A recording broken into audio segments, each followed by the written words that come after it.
back with you another live. Thank you for joining me on this live stream. You are the real MVP.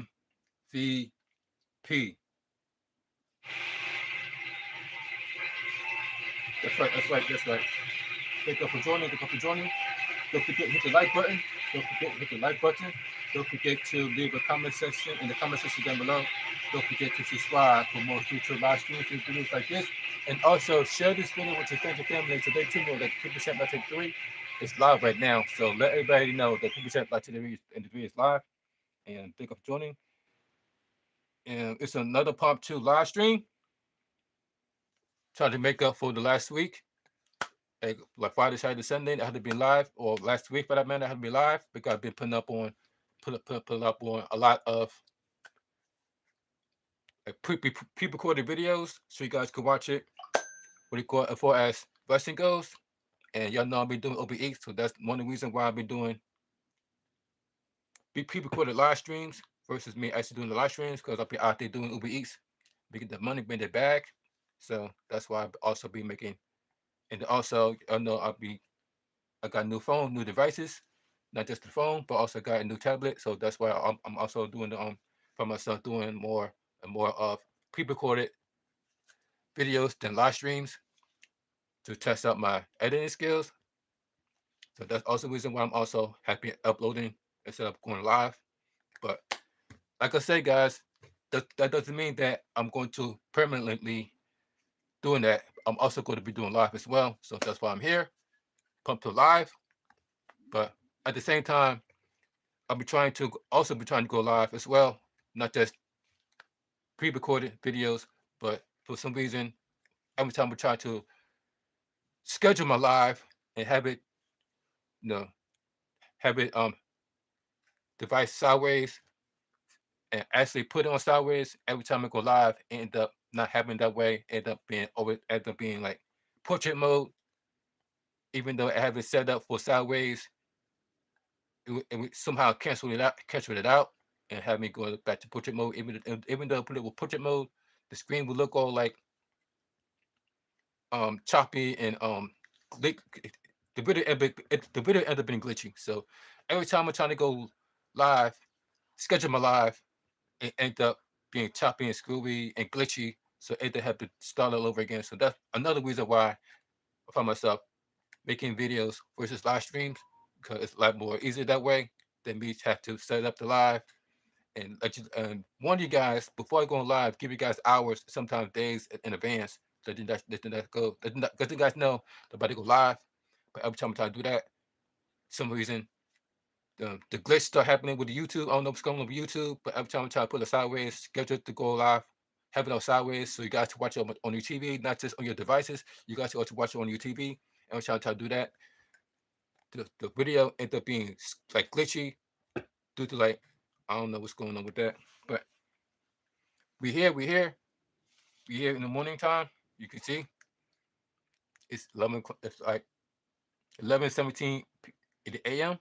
So we have like late morning, but it's like really early in the morning with the West Coast. So we got a lot to talk about as far as the news goes. I mean, a whole lot to talk about as far as the news. I don't know if you guys noticed that. I don't know if you guys noticed, but we are on a strike. We are on a strike that's going to interrupt all of your supplies, just like they did with, just like I don't know if you guys remember or forgotten. Y'all remember what happened to the Baltimore Bridge and how that's supposed to disrupt the economy, how that's supposed to be set back the economy, how everything, how all your supplies is going to be here late, and how how that's going to cause everything could go up from gas prices, from the food supply, everything could go up.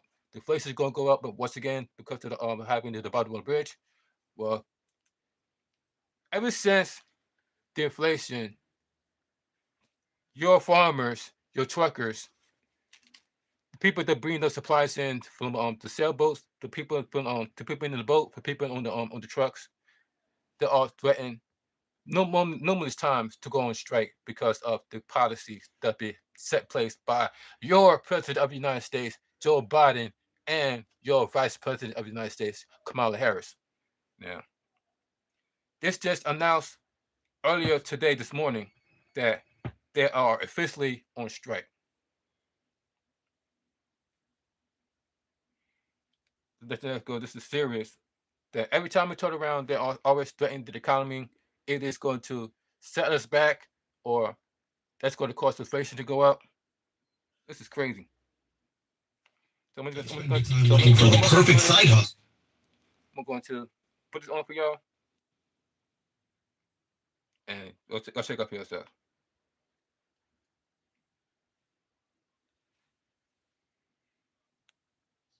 That's why I've been working tirelessly, particularly for weeks, but in earnest over the last week, to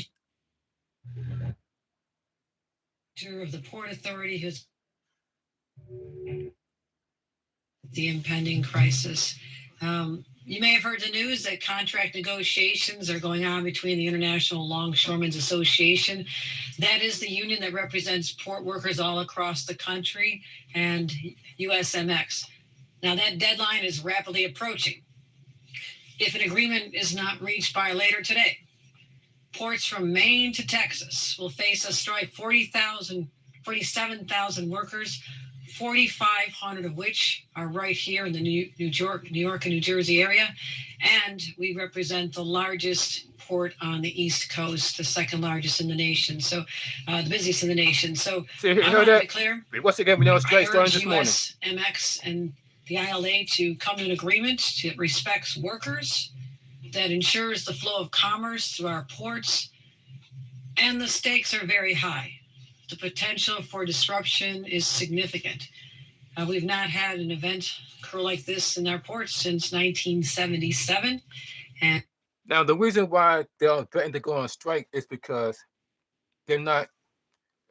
Ever since the prices of gas has gone up, the farmers and the farmers, the truck industry, they are forced to pay more in gas because ever since the prices of gas went up, that's when the whole thing that's when the whole inflation started. It's all started with the gas prices.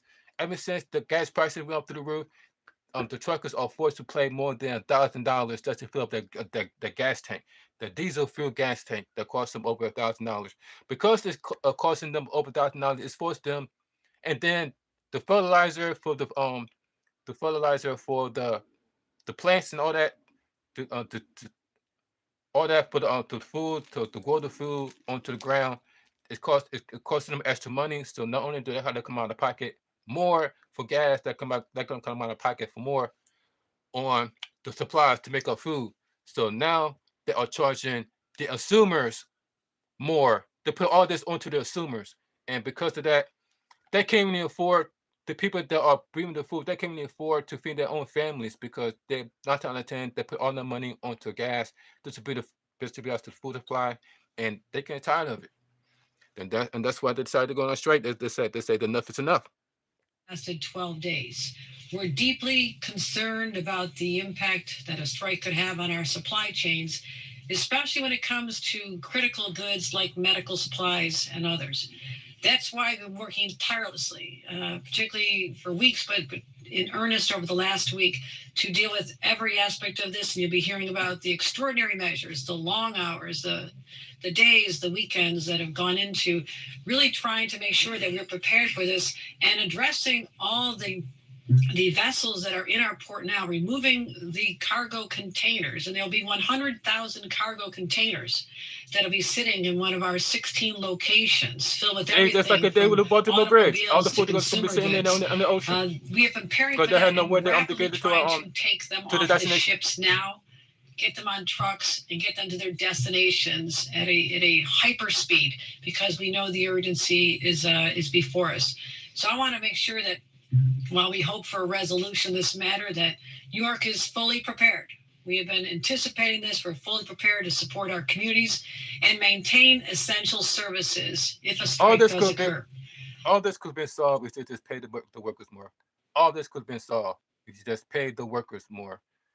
But no, you want to give these so-called fast food workers more money, and then you also want to give these migrants money. But yet, when it comes to the workers, when it comes to our military, you got nothing for them. You have nothing for them, and you wonder why the American people, and you wonder why people don't feel patriotic, and you wonder why people say F this country ain't wonder why people want to go out on strike because of that freaking reason. They don't care about the American people. They keep turning out over and over again. They don't care about the American people. That we're taking to prepare for this. The Port Authority of New York and New Jersey, as I said, has been working round the clock to get critical cargo out of our facilities. Food products, medical supplies, other essential goods. We're also working closely with the commercial trucking industry to ensure that these items reach their destination. This will be a major disruption for thousands and thousands of independent truckers as well. 1,000 independent workers. We're really focused on medical supplies and making sure that all facilities have what they need to continue caring for their patients. It's causing a huge domino effect. Number one, when it comes to pharmaceuticals, I'm pleased to report that the majority of pharmaceuticals arrive to their destination by air travel. So that pharmaceuticals are not again being run by gas. Problematic situation. It's not run by electric, run by gas. So once again, it's going to cost you more than gas. To remind our healthcare workers that they're required to maintain 60-day stockpiles of personal protective equipment. We saw the need for this during the pandemic, as well as other supplies. We're closely monitoring this situation and ready to deploy state resources if and when necessary. Again, Department of Homeland Security, coordinating with all of our state agencies to prepare for any shortages of essential goods and materials. Our state stockpiles, including emergency generators, are ready to be mobilized at a moment's notice. While we're preparing for the worst, and that's what we're supposed to do in government, prepare for the worst, there's also some... And I'm not talking about some generators like a power that's going to go out because the workers there are like... Everything is going to be interrupted all because of the corruption of your government. They rather spend, they're doing all this constantly reckless spending on the government side. When it comes to American people, they act like they broke. During news. When it comes to people act like they broke. They got all the money in the world for other stuff, right? So, for example, people do not need to rush out to the grocery store and stockpile goods like they did during the pandemic. I want to be very clear about that. We do not want to see people reach that level of anxiety because we are not there. Also, people always having anxiety already because of what's going on around the world we don't expect them to be affected in New York City because they're brought in by other vessels. And this is critical as we particularly approach the colder months. Municipal solid waste operations will also be unaffected in the event of a strike, meaning your garbage will continue to be carted out and disposed of. What about the rest of the state? Our upstate ports, including Albany, Coeymans, Oswego, and Buffalo, will not be impacted by a strike. They're represented by different unions. And our cruise ship industry, which hosts 25,000 passengers a week, will also be unaffected. Now, everything we're talking about here today are precautionary. I just spoke again to the governor of New Jersey, talking about their preparations. There has been intense coordination between the New York government and the state and the New Jersey government, but also what's been happening in this building. The intensive coordination is quite extraordinary. We are hopeful that they will reach an amicable resolution to the negotiations and avert a strike. However, it's our responsibility to be prepared for any scenario, and we take that very seriously. I'll say this to the longshoremen and port workers. We recognize your vital role in keeping our state moving. Yeah, right. Don't get no recognition at all then. What's that recognition? Why don't get the pay they deserve? And working conditions. Why they're forced to struggle? And to my fellow New Yorkers. Why they're forced to put more in gas? Rest assured that we're doing everything in our power to minimize potential disruption to your daily lives. Throughout our history. Yeah, right. In moments like these, New Yorkers have always shown the resilience and camaraderie, looking out for each other. And I'm confident that working together we'll be able to weather any challenges we face. Yeah, I have been drilling down into the exact operations of what happens at 5 o'clock today. And again, assuring everyone that the cargo that has not been transported off-site by trucks will be in secure places. We've also been ramping up our security, and there will be disruptions. Automobiles, if you're expecting to be able to get a new car this week. Because it's for everything. You're not going to be able to afford a car. You're not going to be able to afford a car. Even if you can afford a car, you're going to have to wait. That is one area we expect major disruptions. Because of this. Not exactly a consumer item, but something like semiconductor chips. We saw what happened during the pandemic when literally the automotive industry shut down in our country because we weren't able to get those essential chips that are basically the brains of any vehicle. So there's a lot of areas where people make. And let's talk about the auto industry. Let's talk about the auto industry. Ever since the let's talk about let's talk about the auto industry, shall we? So ever since they are forcing people to buy electric cars, people in the auto industry are losing their jobs, especially the people that in Detroit. Sorry, the people in Detroit. Um, they know for the Motor City, everybody that work in the auto industry is like losing their jobs due to the fact that all because they are forcing people to do this electric cars versus and try to get away, push away the gas cars, and that's the reason. That's the main reason why Joe Biden made gas extremely high. Is because he's trying to get rid of gas and have people go all electric, but at the same time, not even wants to upgrade the power grid because we all know that once you put too much pressure into the power grid, guess what happens? A power outage, which is exactly what's been going on ever since the electric cars came into play. Whole bunch of cities are going to a whole bunch of power outages, all because of the electric is more on demand. People are charging up their cars more, so therefore the electric will go up to the roof. All because of Joe Biden wants to enforce people to go electric, and that's what Donald Trump was talking about. Donald Trump was saying that he wanted this to be an option. He wanted to be an option to people to choose electric or gas powered vehicles. He just want people to just choose electric vehicles because it's going to draw the auto industry out of business. That's exactly what Kamala Harris and Joe Biden is doing, trying to put the auto industry out of business with this electric cars. And speaking of electric cars, do you know how many batteries have been exploded, have found themselves exploding for no as reason with these electric vehicles? Even the one that has happened with Tesla. You just saw what happened with Tesla? The whole building went up in flames because of the battery issue.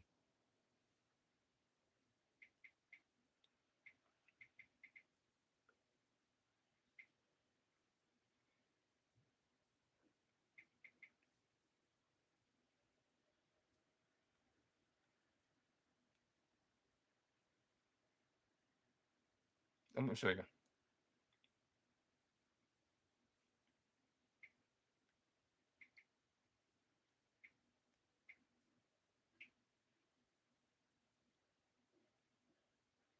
What's that? What's that?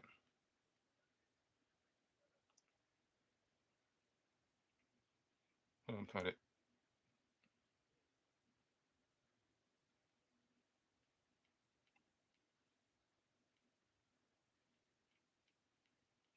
I just saw this. Hold up a second. I just saw the. It was on the news yesterday. Let's see what's on my history.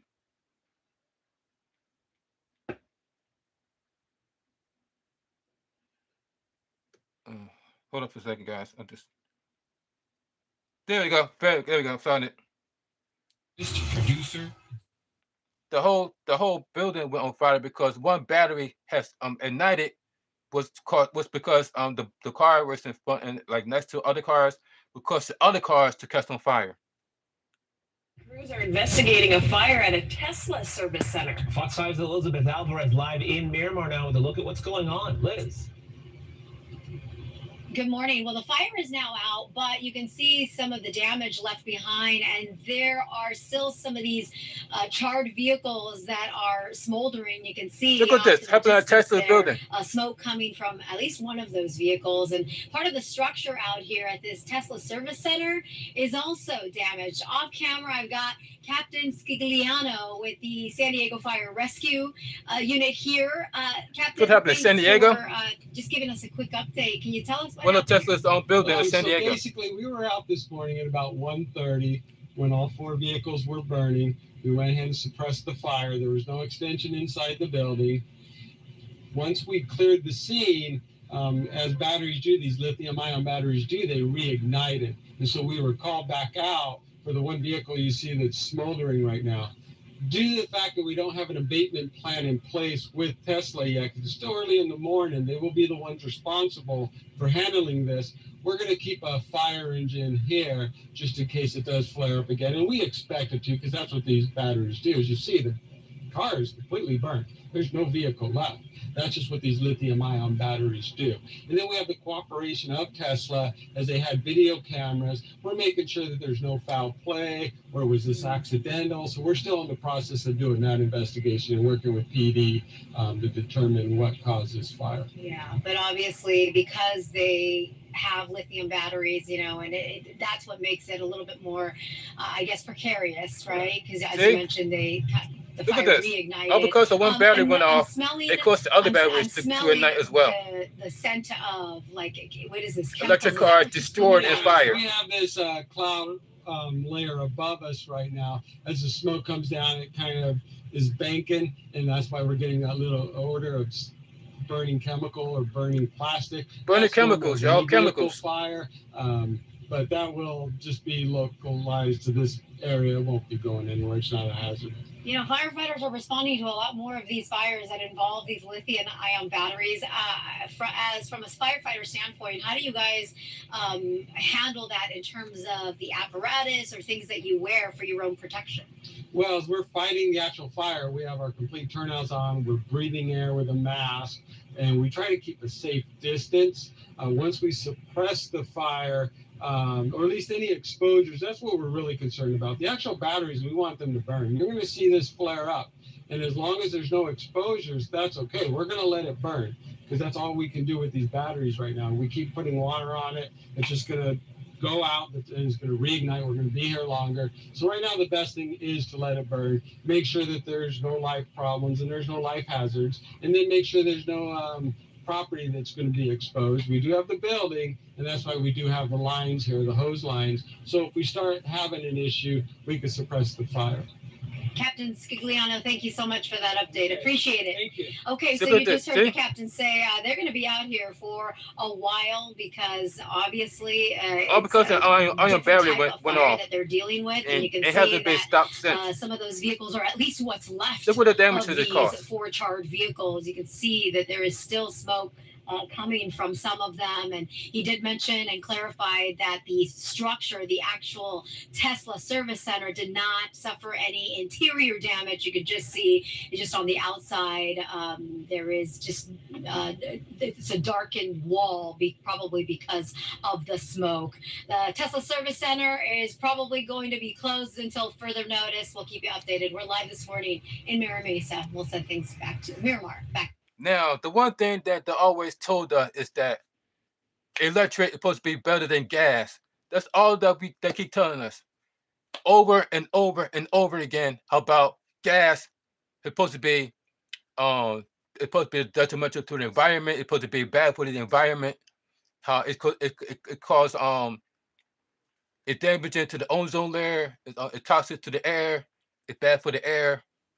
When it comes to gas vehicles, every time it messes up the ozone layer and put air pollution. That's the first thing they bring up when it comes to gas and how you should switch over to the electric vehicle, because electric vehicles equals zero gas, which means zero air pollution. It's supposed to be better for the environment.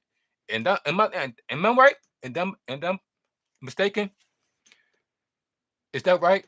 Is that what they told us? That electric vehicles supposed to be better than gas, all due to the environment? It's supposed to be better for the environment. But yet you hear stories about how these lithium-ion batteries is supposed to be worse than gas due to the fact that it has chemicals in these batteries. Chemicals in these batteries. And not to mention when they go off, unlike these gas-powered vehicles, it could reunite at any moment. So you think that you by you using a fire extinguisher that you could put the fire out? Nope.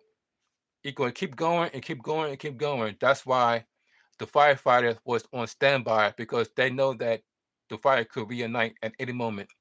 But yet, when it comes to these gas-powered vehicles, all you gotta use is a fire extinguisher, and the fire goes right out. It do not reunite. It do not the flame do not come back up. No, once you put the fire out, it's out. But with electric vehicles, you can't just put the fire out and it's out. No, you can't even put a fire extinguisher out. You can't even use a fire extinguisher on there, or you can't even use water on it because you're gonna make it worse. You see how many times a bomb will go off in the ocean, or a nuclear ion battery will go off in the ocean, and they still will, the fire will still will you still see the fire in the ocean. That's how difficult it is to put out the fire when it comes to the batteries. But yet they tell us, that fed us these lies saying that gas gas is bad for the environment, it's bad for the ozone layer, air pollution, and how us switching over to electric vehicles is supposed to be not only safer for the environment, but it's also going to save you lots of money on gas because we all know that gas prices going up extremely high. That's why the workers are on strike. It's because they can't afford to keep paying thousands and thousands of dollars in these gas tanks. That's why people keep saying that we are better off 4 years ago. That's why every time you watch a YouTube video, every time you watch an Instagram video, I'm trying to watch any type of videos on your phone, the first ad that will pop up nowadays is the ad about how we are better off 40 years ago, how bad we are now, how we can't afford food, how we can afford groceries, we can't afford gas, we can't afford housing, all because of one one problem, and that is gas prices. It's all due to gas prices. It's causing this dangerous domino effect that causes everything to go up, from food to generators to clothing to everything needs to all our personal needs that we need to survive. All that is going to cost us even more. And now that now that the workers going on strike, then it's going to get a lot worse. For you think that inflation is good? Do you think inflation is bad now? You think if you think the inflation is bad now, things are going to get even worse now. The workers is on strike. They even say themselves that because of the workers going on strike, it's going to cause everything else to go up. That's to get the food supply here quicker. It's going to cause everything to go up, and it's not good. It's not going to be good for the American people. We already was struggling. We already was some of us already struggling. Some of us was finding stuff to work more than two multiple jobs just to make it, just to make most of us are find ourselves working multiple jobs. You got people working Uber Eats, you got and people working DoorDash and Uber Eats at the same time, and not to mention, and then go out and work at a full job at a company. They go out to work DoorDash and Uber Eats and do Lyft, do all that stuff at the same damn time, all to withstand. Also, you be able to pay your bills. Also, you be able to pay your bills. You need all this job just to be able to pay your bills, and still not be able to afford groceries. Still not be able to take your kids out to eat. Sometimes able to take the kids on a vacation. But according to Kamala Harris, you gotta get out the mud. Hold on for a second. And then Kamala Harris did an interview Ready to with Matt tackle your Bond. debt? We can help. Y'all seen the interview that y'all seen the interview that Kamala Harris did with Matt Bond, talking about some, and he asked her that question. She was like, "What do you say to people that are struggling with to pay their bills and buy groceries and find themselves work multiple jobs just to make ends meet?" And just like what she did with the ask her, "Do you think that black people deserve recognition for black people? Do you think they should give Matt Bond an answer like they did with the recognition for black people?" Let's hold up.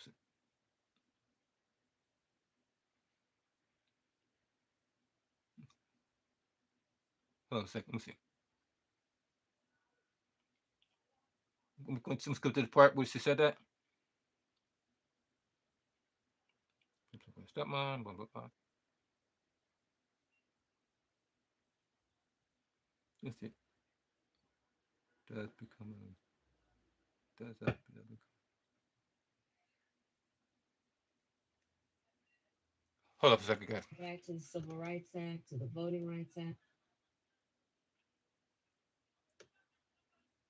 Oh, let's see, was it depends on the political economy. There we go. For that. Right? Mhm. That Let's see what you have to say about the economy. On top of it's tough. And one rule, Mm-hmm. and it manifested. And hurt, and you said I heard it all. Yeah. And you said it all hurt. Well, I can and What's that? deal with it. Mm-hmm. Black business. We actually just started our business in January, so we've grown from a show to a whole entire company. So look, I grew up. Oh, this is go right here. So see, so my bond asked her. So here's the question that my bond asked him. Look, take this out. A productive use of time. Economy, small business, black business. We actually just started our business in January, so we've grown from a show to a whole entire company. What is your economic plan moving forward for people who are living paycheck to paycheck and struggling for groceries and rent and homeowners? So look, I grew up. So my sister and I were raised by our mother. We lived for a long time in an apartment on top of a child care center. There you go. The same old That speech. childcare Same center old was speech. Talk about owned how she grew up. A woman who lived 2 doors down from us, Mrs. Shelton, who was.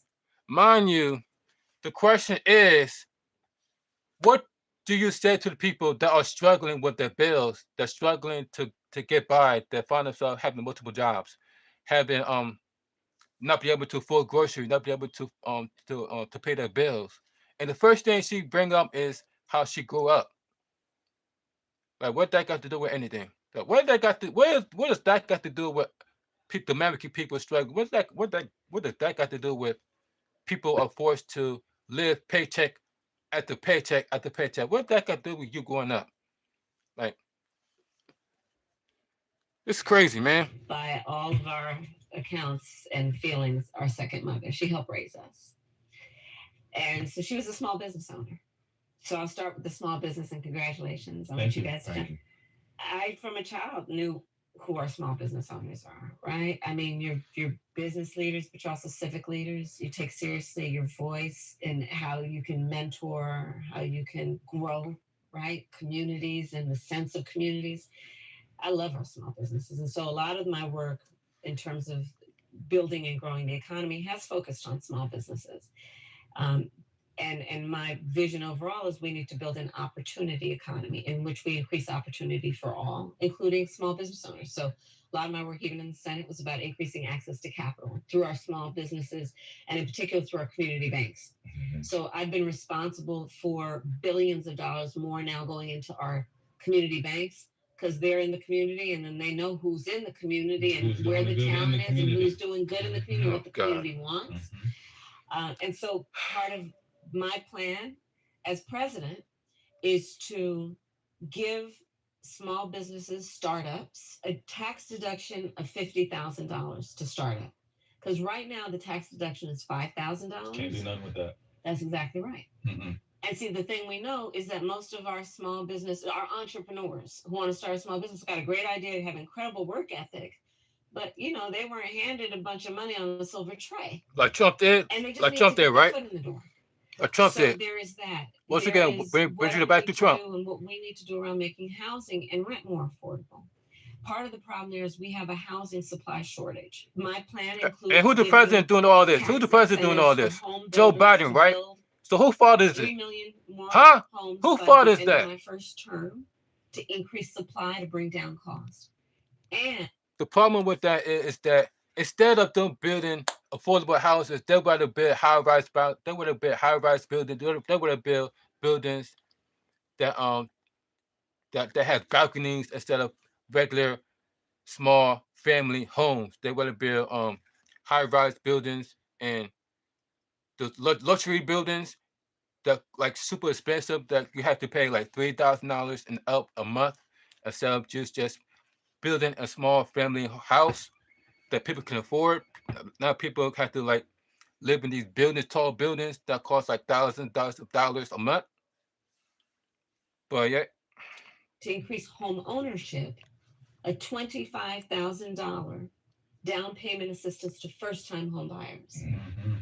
Because again, people just need to get their foot in the door. No grind after that. Right? Mm-hmm. That's exactly right. No grind after That's that. exactly That's all we right. need, though. And we know home ownership, That's all we need. especially Kamala for the Harris community. to put a foot on the door. Fastest, most effective, and most sure ways to build intergenerational wealth. Mm-hmm.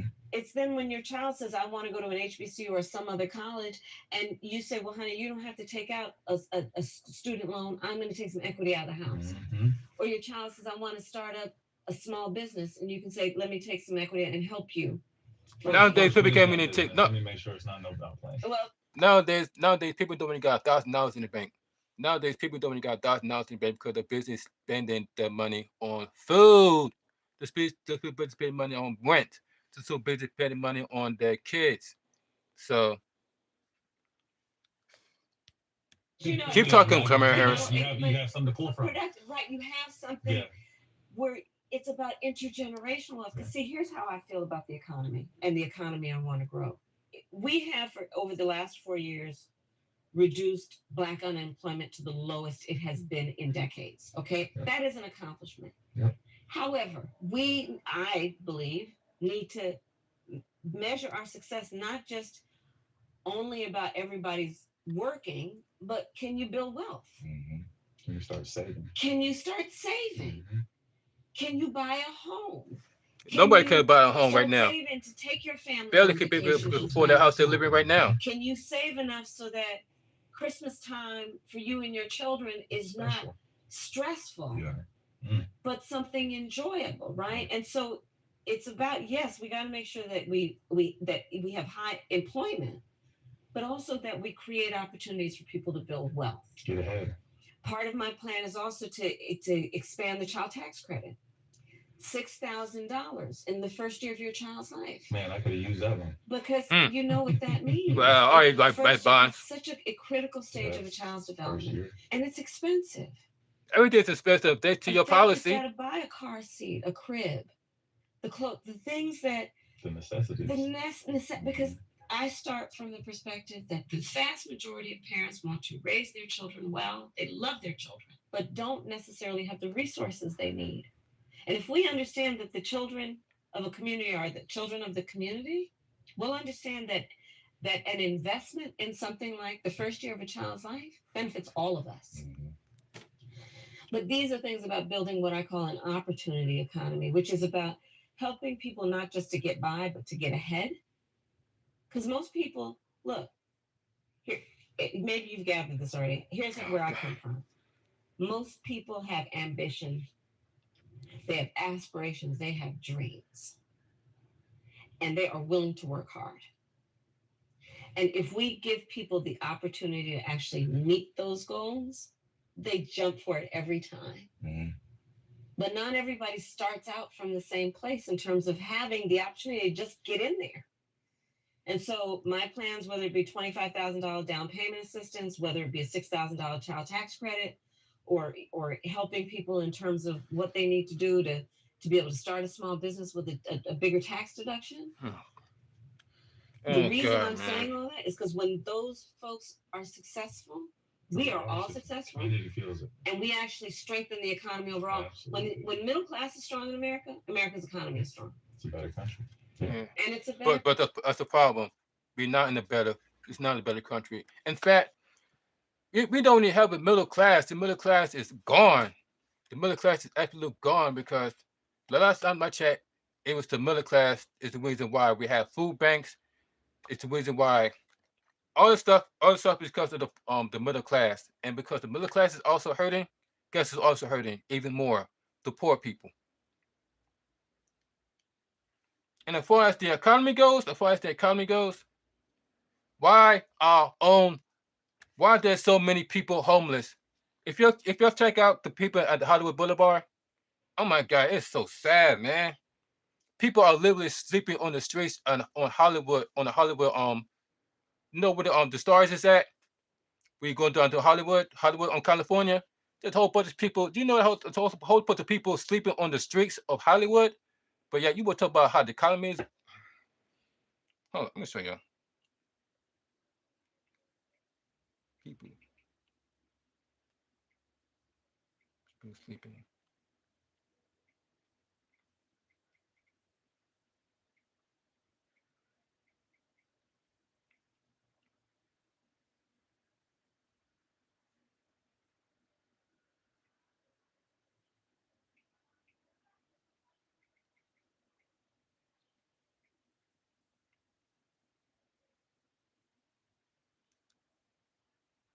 Hold on. Homelessness.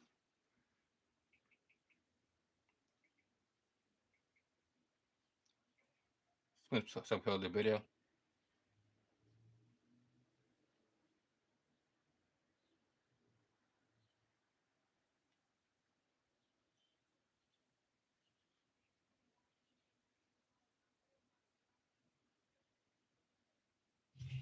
There we go. I'm sorry to tell y'all. Would you like to read The whole bunch of sleep on the Hollywood on the Hollywood Walk of Fame.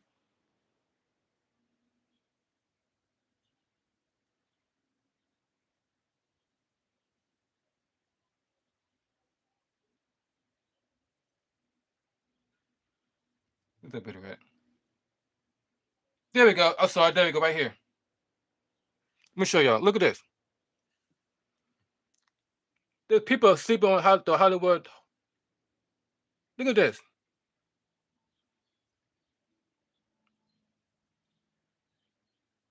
They know that this whole world is messed up. We got people sleeping on the Hollywood Walk of Fame. You see this? There's more. There's more.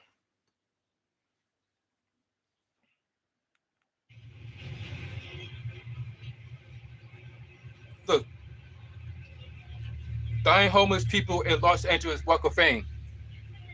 Look at this.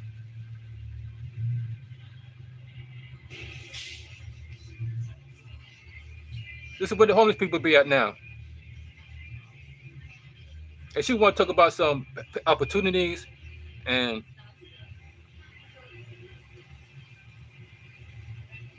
there are more people on people. There's more people homeless that are sleeping on the Hollywood Walk of Fame. Show you guys more.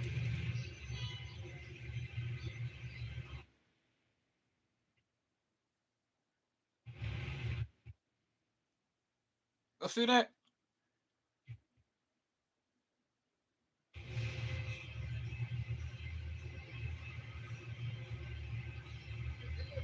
That's a damn shame.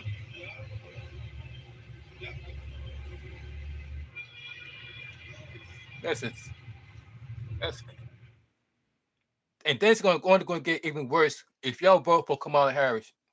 Because even the Fox News said that everything that Kamala Harris has said is absolute lie.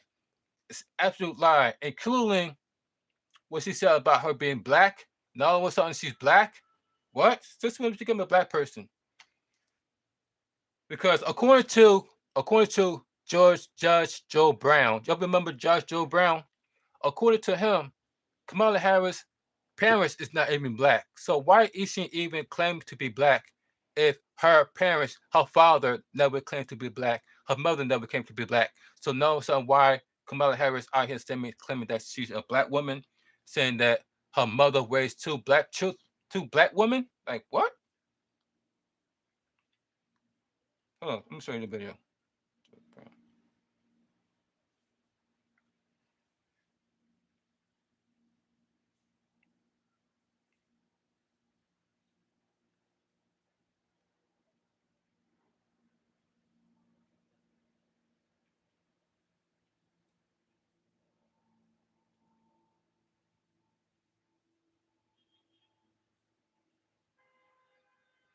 There you go.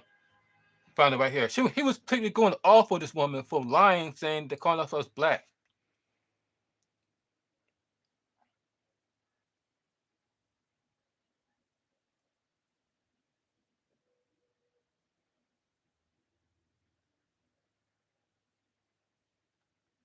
Let's see this video. How do you feel about Kamala saying that she cleaned her collard greens in a bathtub? You seen that video? Look here. If you ask any black woman around here, Look. like my niece over there or her homegirl, about that, they would look at you like you had lost your mind. You do She going off for Kamala Harris for lying. Somebody's bathtub. It's a dormitory bathtub, and just think about it. All those folk coming in there with skid marks in their panties and tighty whities, and you're gonna wash your greens where they wash them behind. No how, no way. And then the other thing is they smell. when you get through cooking them. So you're gonna do this in the dorm, and I mean, why do you need a bathtub? What are you supposed to be? He The be cook calling me for the calling out whole all his dorm or lies, the something? lies that been said about Kamala That's Harris. just beyond belief. That's a that's just pandering. That's like carrying hot sauce in your purse, like Hillary. I carry hot sauce in my purse. See, I identify. To By the way, identify as a black okay, person. that's on the lines of Tupac. You listening to Tupac smoking, and then he's 11 years old. You know that's like, hey. But you know what the deal is with that? There was an instruction that would be delivered to a jury. Ladies and gentlemen of the jury, if you find that the witness has been less than truthful on one subject, you may infer that they have been untruthful on other subjects, and that may tend to impeach their testimony relative to these other elements. Or if you consider the gravity of their misrepresentation of the facts, you may discredit everything that they have attempted to tell you, which is just what you say. You keep lying when we can check you. See? Are we supposed to believe you when it might be a little bit more difficult? No, you a lying heifer, and you got yourself out there, and you profiled, and you tried to style, and it didn't See? work. We do not believe that you cooked up greens that you washed in somebody's funky bathtub, that your mama would have jumped all over you about it had you even thought about it, and everybody in the dorms would say you funked this place up. So what are you trying to do? Because greens smell after a while. So See? All the lies that been told about Kamala Harris been called out by Joe Brown. It's come on now. Maybe she's talking about what I just thought of something. Maybe she's talking about one of those big galvanized tubs. So the colored folk are supposed to be squatted down in there with a bath brush, and trying to get the bath while they're doing it, and that's supposed to be the bathtub. But I haven't seen anything like that since I've been about 5 years old visiting some relatives out in the country. That's been 70 plus years ago. So I know she's lying on that too. See? All the lies to be told about Kamala Harris been called out by Like Joe you Brown. said, Me personally, right? I don't see how you can hear that as a black person and See? not feel insulted. well, you said it. How you hear it without being insulted? It's like, come on now. What are you, a dog? Your tail wag, when you get treats, greenies, or kibble, or bacon bits, here, roll over, let me scratch your tummy behind the ears, and you wag your tail and you can't really understand what's being said, but the dog whistle gets blown. What's wrong? I mean, it strikes me that black folk need to stop acting so damn colored and Negro-ish. What is going on here? Get some pride. You're being talked down to. You're being insulted. Somebody's sitting there, did you hear what I said about him? Like, yeah, a damn fool didn't even get it. You know what I'm talking about. Yeah, but how you feel about Trump appearance at the thing? See? He picked all the lies that Kamala Harris. You know what? Kamala Harris is no different than Joe Biden. Kamala Harris is no different than Joe Biden. You remember when Joe Biden, who was trying to become president of the United States, all the lies he was saying to become president, saying that, oh, I'm for civil rights and I'm trying to push the civil rights after civil rights, and I've been to jail and I do this and that, and they get caught out on the spot. He get caught out on the spot, but yet you people still voted for Joe Biden, all because you don't want Trump in office because you was felt the illusion that Trump is racist. No, he just don't want the elite. He just want the criminals to walk over here through the borders, and that's exactly why he wants the borders to stay closed. Is so the bad guys, aka the rapists, the drug dealers, the drug cartels, to freely walk over to this country and cause havoc. That's exactly what's been going on ever since your corrupt president of the United States, Joe Biden, and Kamala Harris let the borders open. As soon as Joe Biden became president, guess what happens?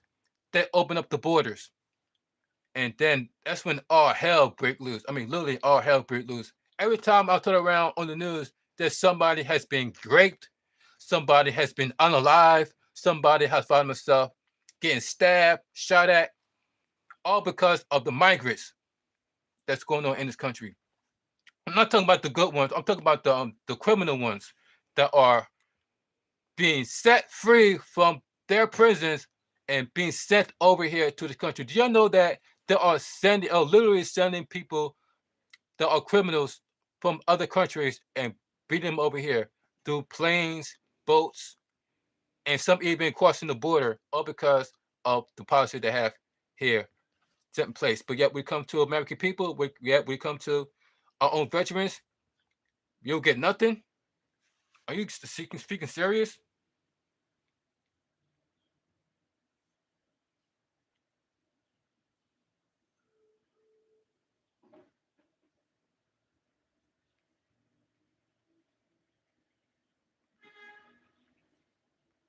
We better,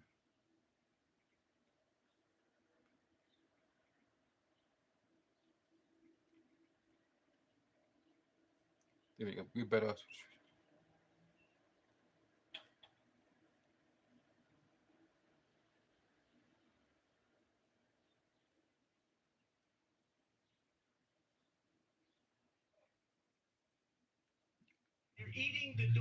We'll show this video.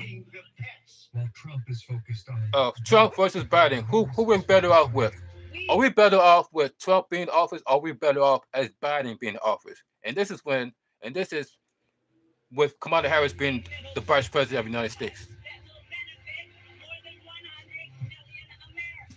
All right. Joining us now to debate the Trump economy and the Biden economy and There you go. future plans. Stephen Moore is a senior economic advisor. In today's world, I'll cripple you. Joining us now to debate the Trump economy and the Biden economy and future plans. Stephen Moore is a senior economic advisor to the Trump 2024 presidential campaign, the co-founder of the Committee to Unleash Prosperity. Also, former Council of Economic Advisors Chairman Jason Furman. He's an economics professor at Harvard's Kennedy School of Government. Will be better off with Trump in office or with Biden in office? Can break some new ground here, Steve. If Trump were to regain the presidency, former President Trump, what are some of the planks of his plan? I'm seeing something about even further cuts for corporate taxes. Is that really being considered? Hey, Joe, good to be with you and good to be with Jason as well. Look, I think there's no question the top priority will be to make sure that those tax cuts that Art Laffer and I and Larry Kudlow and others helped put together for Trump. And, we did it. There was a lot of controversy about whether it would work. And, clearly it did. We had a boom in investment. By the way, I was just looking at these numbers, Joe. Corporate tax revenues have almost doubled since we cut the tax rates. And I think there's a Laffer curve that says that kind of thing will happen. But then, it's not just taxes. I think there's no question we're going to have a very pro-American energy policy. We're going to head back to being energy independent again. We're going to drill for oil. We're going to use our clean coal. We're going to use our Biden is totally against. He against the oil. He against the oil industry. Countries like Iran and Russia and China have over the world. Joe Biden has declared war against the oil industry, even though he found himself going to war over the years over oil. But now, son, you're going to go to war against the oil industry. Economy. And then finally, we want to get Americans back to work. We want policies that could actually help people get back into jobs, and not just jobs, but jobs that pay well. When you jobs that pay well. A lot of the families today, middle-class families, have a hard time being able to afford to go to McDonald's, for goodness sakes. I mean, right? This has been an agenda, a 4-year agenda that was really crushed middle-class families. Jason, that's completely destroyed the middle-class families. You probably wouldn't disagree with, I guess, there, but there are some things you'd probably like to push. And this is exactly why you see Americans are like picking and choosing what job to choose, because they are not. The problem is that that a lot of people is starting to realize is that it's not like it's not the fact that the people don't want to go out to work. It's the type of jobs that is available. People just don't want to just go out and just get any type of job, especially if it's not paying well. That's why you don't see That's why you see the migrants, aka the illegals or the Mexicans or whatever, they end up picking the jobs that are paying less, and the American people don't want the job that pay less because they know that it's not going to help them feed their families. It's not going to help them um, pay their bills if the pay isn't right. Especially knowing that everything's going to go up in price. Especially knowing that you got bills, you got car note, you got kids, you got not to mention you in a home, you got mortgages. So you're not just worrying about one person, you're worrying about the entire family. So that one job that's only pay you $5,000, $10,000 is not going to cut it. No, no, no. You need somebody. You need a real paying job. I'm gonna show you. Yeah, even though they're having when they're having a debate, and they was talking about Baseball legend Pete about the Rose. border, and then not to mention they even mentioned that our food is poisoning our children. There's a reason why your children has been acting out lately. There's a reason why your children can't stand still. There's a reason why your children is going off the walls and doing all this constant crazy stuff. It's because of what they are putting into our food. They're literally poisoning our children. Saying this is coming from doing the debate against Kamala Harris. The entire Democratic Party today because President Trump said we need to close the wall. All because of what Trump says, they want to go everything that Trump says. All because Trump said it. Now we're up for an open border. Don't you want a president who is going to reassert control of the U.S. government, of our immigration policy?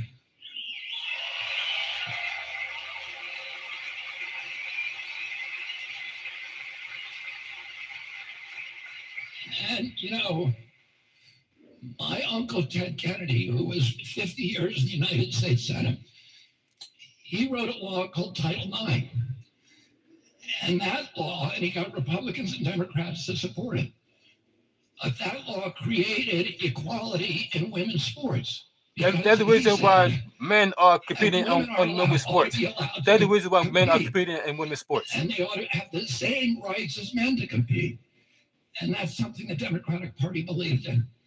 But they don't believe in it anymore. Now they're against women's sports. And finally, the Democratic Party that I grew up with wanted to protect the most vulnerable people in our society. They wanted good health for our children. And today, the Democratic Party is on the side of the big ag, big pharma, and big food companies that are poisoning our children.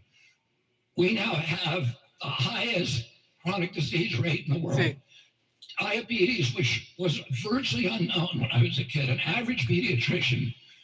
You hear this? All because of what they're putting into our food. When I was a kid, when my uncle was president, these people need to get out of office now, because this motherfucker is corrupt. Diabetes in his lifetime, 40 or 50-year career. Today, 1 out of every 3 children who walk through his office door is diabetic or pre-diabetic. And it's costing us more than our military budget. Just that kind of mitochondrial disorder. This is bankrupting. When my uncle was president, we spent 0 on chronic disease. Mm-hmm. Now we spend $4.3 trillion. You hear that? And our children are so they spend more. So they spend more on that than anything else. Qualify for military service. $1 trillion. They spend trillions of dollars. Have dropped to the lowest in the world. Teens today have 50% of the sperm count, 50% of the testosterone as teens, American teens 2 generations ago. Little girls are now hitting puberty at 8 years old because of all the estrogen that is generated by the poisons and toxic foods. We have 1,000 ingredients in our foods that are illegal in Europe. And the same companies, Kellogg and all these companies, are making products in Europe, and they don't use those ingredients there. So they know how to do it, but they're poisoning Americans when they know how to not poison Canadians or Europeans or Mexicans. You hear that? And the The average girl in this country is now reaching puberty between 10 and 13 years old. That's 6 years younger than a couple generations ago, and it is the youngest of any nation in the world. We are destroying our children. And that was the major reason, his commitment, Donald Trump's commitment, to make America healthy again.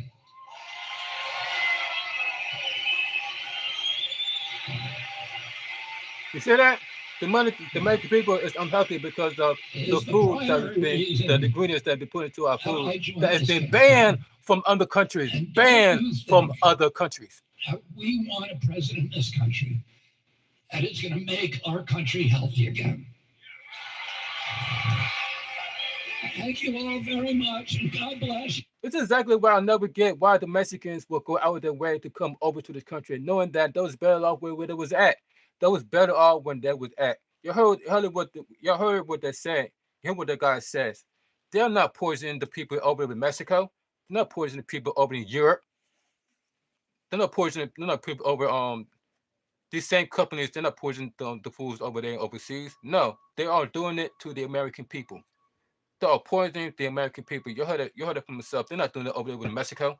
That's why I'm surprised that and don't understand why would the Mexicans will go out of their way to cross the border to come over to this country, not only get poisoned, but also get treated with racism. Because y'all know racism still exists here in the United States. It's only going to get, if people think that it's getting better with the racism, nah.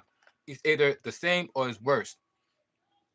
All because of who is in office that make separate rules for white people versus everyone else. They made separate rules for white people versus everyone else. That's why racism still exists. All because of the policies that be put in place for whites versus everyone else.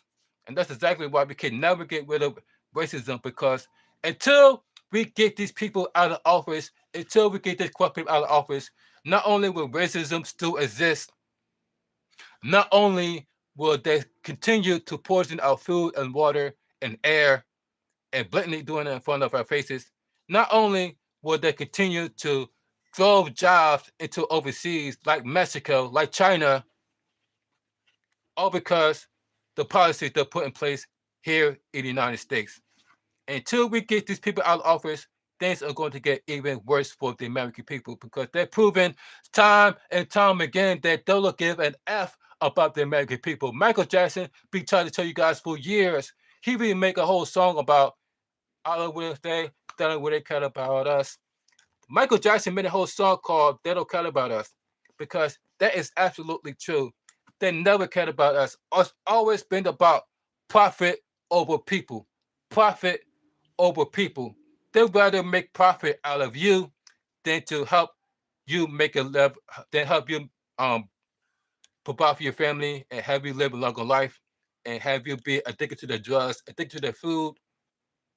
So therefore, you will have yourself dying early, all because of you being addicted to this food. It's no different than being addicted to drugs.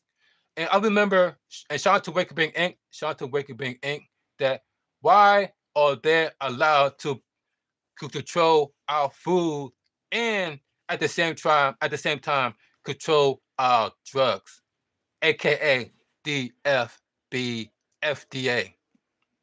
Why is the FDA allowed to control our food and water? So it pretty much like not only do they control our drug supply, but they can also control our food supply. And what they do to our food? Put ingredients. This is what they're doing. They are put that's to so-called save money. They want to substitute the ingredients with cheaper ingredients to call themselves saving money.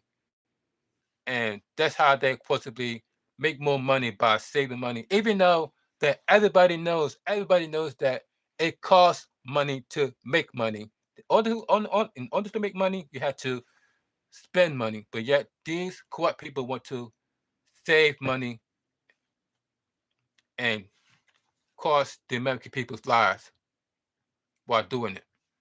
Even when it comes to the corporations, they are making more profits than ever before.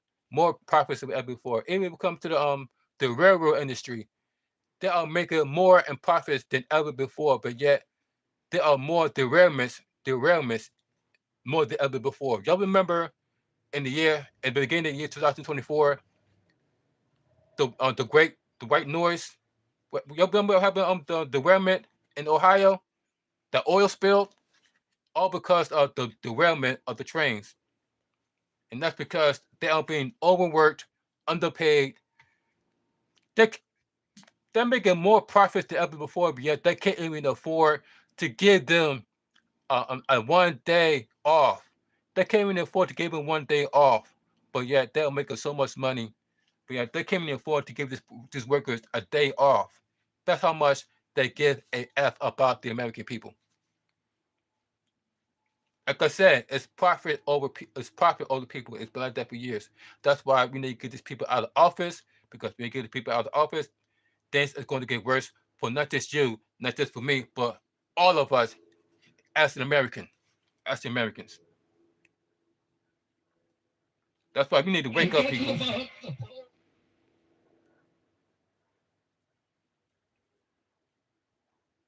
Let me show you what Bernie Sanders says about all the corporate greed that is going on all over the United States. Corporate greed.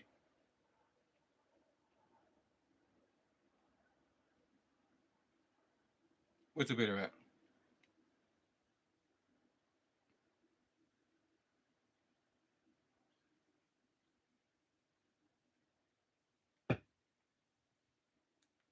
A corrupt political system in which money, big money, buys elections. Billionaires right now, and this is the reason why super PACs can spend. Oh yeah, and by the way, this is this, and this also ties into the reason why none of you should be voting. None of you should be voting out there this year. I mean, each and every one of you should not be voting this year, because they make it known that our votes does not matter. All of this talk about our vote matter and how they're doing all this, how they're going out of their way to get our black votes, out of their way to get our the Puerto Rican votes, the Mexican votes, the Spanish votes, to make it seem like our votes matter. But according to Bernie Sanders, it doesn't matter. It never has, and it never will. Because guess what? Because that's what they're able to do. Because they got billions and billions of dollars, they're able to buy elections, which is exactly why you should not be voting this year. I'm not voting this year. It doesn't matter if it's Kamala Harris. It doesn't matter if it's Donald Trump. I'm not voting this year for neither one of them, because they are able to buy elections. Corrupt political system in which money, big money, buys elections. Billionaires right now, through super PACs, can spend as much money as they want, tens of millions, hundreds of millions of dollars, to elect the candidates who they want, who represent their interests. See? And when you have a corrupt political system, and I'll give you, going back to the drug companies, do you know how many paid lobbyists they have in Washington, D.C.? They got 1,700. Can you imagine? Former leaders of the Republican Party, the Democratic Party, 1,700 for 535 members of Congress. That's why you pay the highest prices in the world for prescription drugs. The railroads made record-breaking profits. And not only do we have a whole lot of derailments in this country right now, but in addition to that, despite their record-breaking profits, they could not afford to provide rail workers with one paid sick day. Can you imagine that? Yeah. These guys do dangerous work in all kinds of weather, and the rail industry couldn't give them one day. Now, we've had some success. One of the companies is now giving them 4 days. We hope the other companies will do the same. But all of this speaks to the incredible level of corporate greed that you see all over the place. Insurance companies make huge amounts of money. 85 million of people in this country cannot afford health care, despite the fact we're spending twice as much for healthcare as almost any other country. Right. So the issue is corporate greed. The issue is so corrupt. You heard what it says. The issue is corporate greed. That's exactly why people are losing their job. That's exactly why people pay more. That's exactly why people pay more when it comes to insurance. That's why people pay more when it comes to food. That's why people pay more when it comes to housing. That's why people pay more when it comes to expenses is all because of corporate greed. Even though they're making way more and what popular course, so people pay more, people are still losing their jobs. People still can't afford health care. People can't afford um, decent life, decent living because of corporate greed. And because of corporate greed, guess what's happening to your mayors all over the United States? They're all being indicted. One of them is Mayor Adams, because all this corruption is going on all over the place. Like Brenda Tanner says, the arc is going down, one one by damn one. Each and every one of these politics is going down for the corruption that being put into place for years, and one of them is Mayor Adams. Let's go check out what's going on with Mayor Adams. They said that he might be put in jail for 45 years. Mayor Adams being indicted. Mayor Adams. Marietta's being indicted, Mayor Adams. Look at this. Mayor Adams being indicted and being charged for the corruption and federal charges. Charges. The FBI searching the mayor's residence at Grace Mansion in Manhattan just this morning. Adams will be the first sitting New York mayor ever to face federal charges. NBC News correspondent Rahana Ellis is in Lower Manhattan. She just got her hands on this unsealed indictment. Also with us, MSNBC legal correspondent Lisa Rubin, former federal prosecutor Christy Greenberg is also here, who worked for the office investigating Adams. So Rahama, start us off. As we mentioned, this was just unsealed. I know you are still processing it and trying to get the details, but walk us through what we know right now and the search that happened just this morning. Yeah, it's historic, as you mentioned, Anna. Eric Adams is the 110th mayor of New York City, but as you point out, he is the first mayor of New York City ever to be criminally indicted on federal charges. I'm going to read some of it right now to you. It says, in 2014, Eric Adams, the defendant, became Brooklyn Borough president. Thereafter, nearly a decade, Adams sought and accepted improper valuable benefits, such as luxury international travel, including from wealthy foreign business people and at least one Turkish government official, seeking to gain influence over him. By 2018, Adams, who had by then made known his plans to run for mayor of New York City, not only accepted, but sought illegal campaign contributions to his 2021 mayoral campaign, as well as other things of value from foreign nationals. As Adams' prominence and power grew, his foreign national benefactors sought to cash in on their corrupt relationships with him, particularly when, in 2021, it became clear that Adams would become the New York City's mayor. Adams agreed, providing favorable treatment in exchange for the illicit benefits he received. It goes on to talk about after the inauguration, he began preparing for his next election, including by planning to solicit more illegal contributions and granting requests from those who supported his 2021 mayoral campaign with such donations. We should mention to you that I'm standing in Federal Plaza, and about a half an hour Look at this. now, He's been indicted. All of them being indicted, one by one, starting with Mayor Adams. Attorney Damian Williams is going to hold a news conference, and he had put out just a moment ago, they're going to talk about these charges. Interestingly, in that press conference, in the press release, he did not name Mayor Adams specifically, but it was clear that Mayor Adams was the target of this investigation as things have been swirling around him. You mentioned and showed some video that earlier this morning, federal authorities went to the mayor's official residence,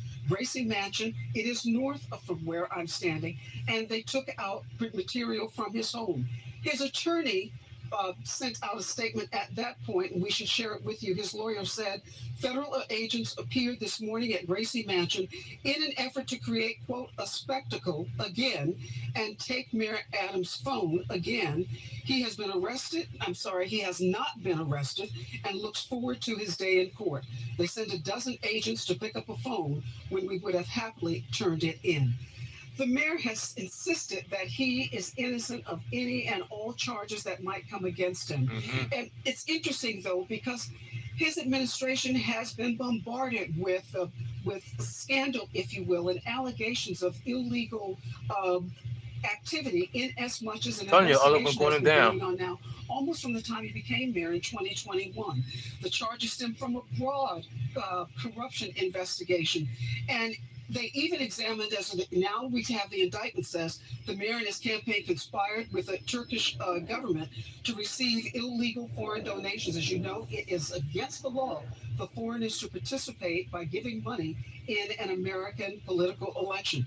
It also examined whether or not the mayor pressured New York City Fire Department officials in order to sign off on a new high-rise office building for the Turkish consulate, despite some concerns about safety problems. And last year, it should be mentioned that one of the mayor's campaign fundraiser officials, Brianna Schuggs, her home was searched and her phone and electronic equipment was taken from her home. The mayor was even stopped in the street, his vehicle, and federal agents entered the vehicle, taking his phone and electronic equipment.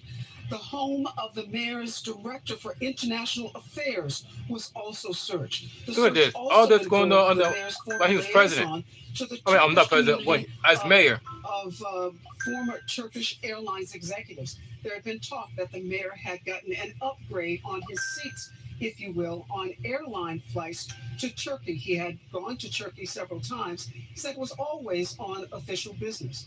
Again, the mayor has repeatedly said, as he heard these charges were about to come down, last night he heard about them, and he released a statement saying that he is innocent of any and all potential charges that would be leveled against him, and he is eager to have his day in court. Anna? Rahima, please keep. You see that?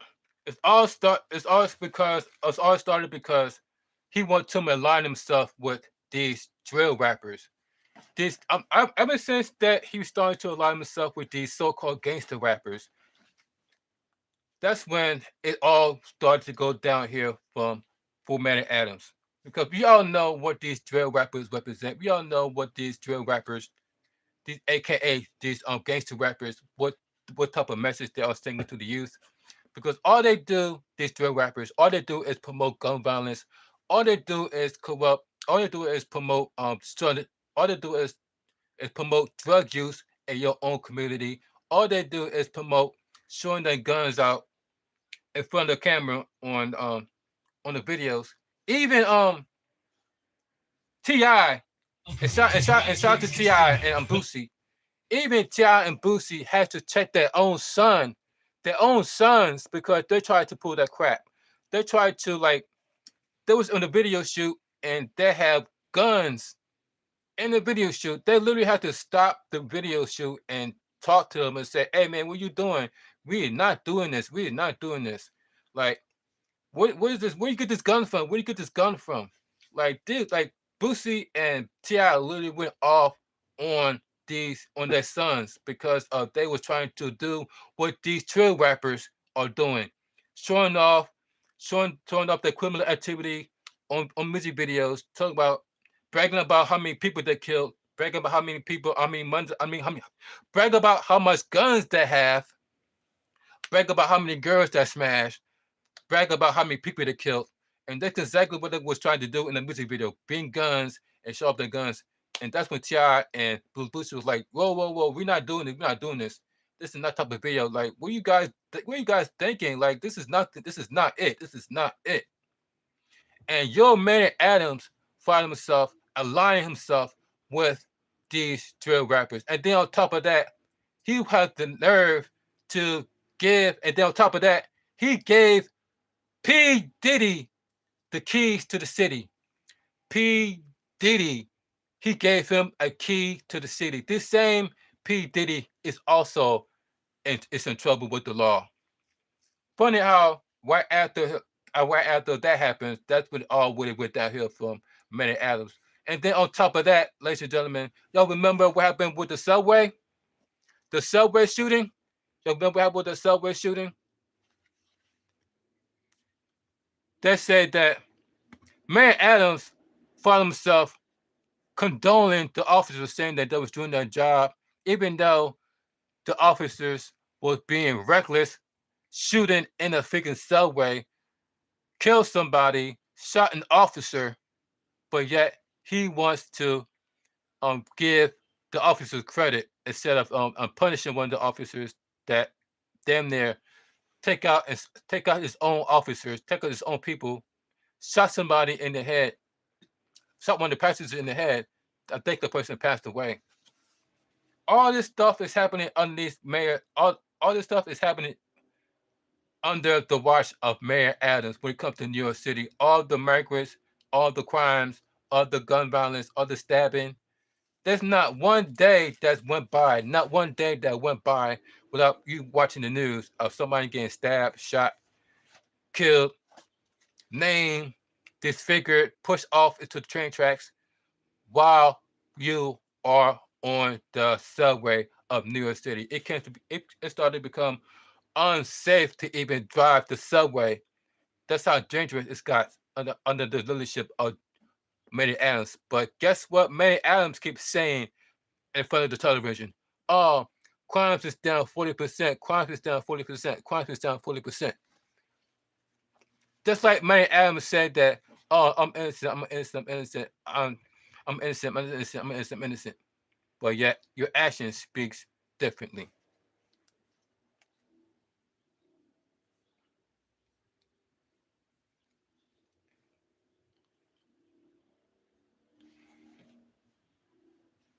Subway shooting, New York City.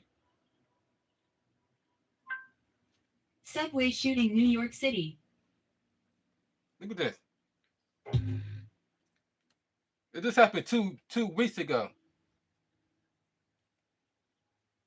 Trying to stop a turnstile jumper in Brooklyn ended up shooting him and 3 others. One officer was shot by friendly fire. Let's get right to Good Day's Briella Tomasetti. She is live outside that Brookdale Hospital in Brownsville this morning, sorting out all the details for us. And Briella, it's a lot to sort out, so can you help us break it all down? And good morning, by the way.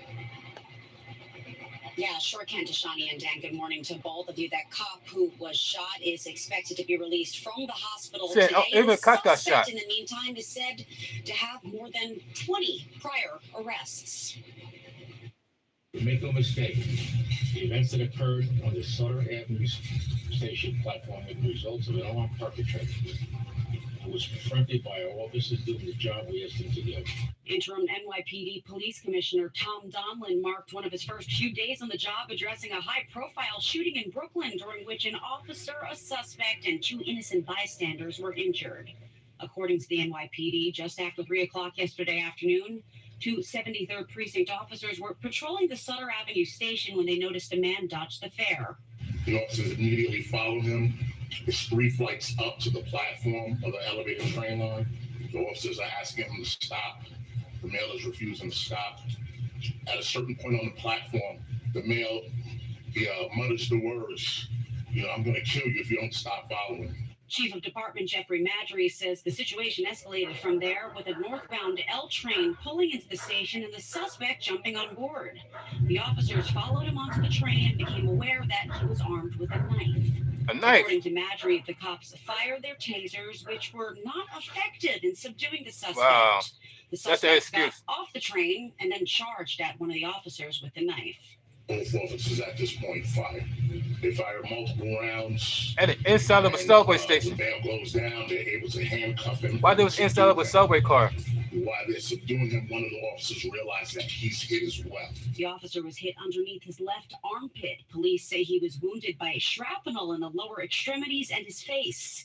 The 37-year-old suspect, in the meantime, was struck multiple times in the torso. We have cameras on the platform, cameras in the mezzanine, so there will be no question of what took place. During the confrontation, 2 other people were hit by gunfire. See, this all happening in the subway. Critical condition.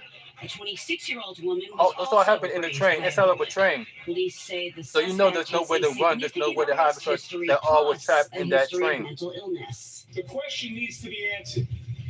Why was this dangerous individual who was arrested numerous amounts of times, why was he out in the streets of the city of New York?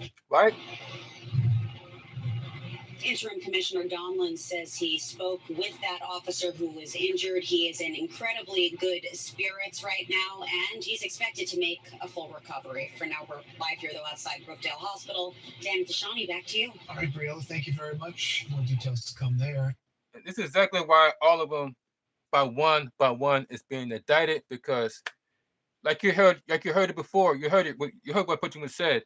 Why this person being arrested multiple times is being allowed back onto the streets? That is the main question. Why is it that every time these people get arrested, they end up back on the streets? All because your corrupt mayor has put a policy in place that allows these criminals to go back on the streets.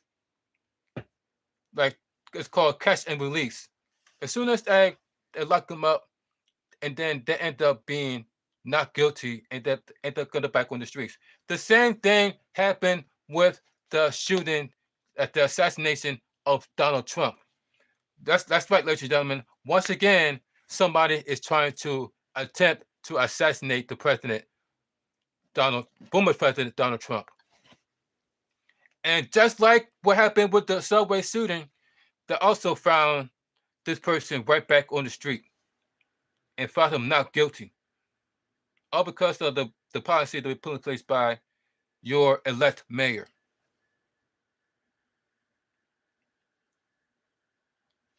Second attempt. Assassination. Second attempt.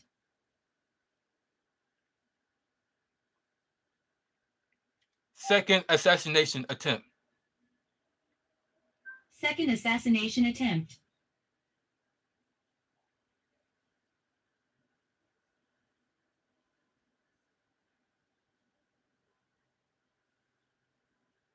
Look at this. Did you know you can work? And the little person was too. And just like the first time, the person that tried to did it, guess what race this person was? The person that tried to attempt to assassinate Donald Trump, guess what his race was? Don't worry, I'll wait.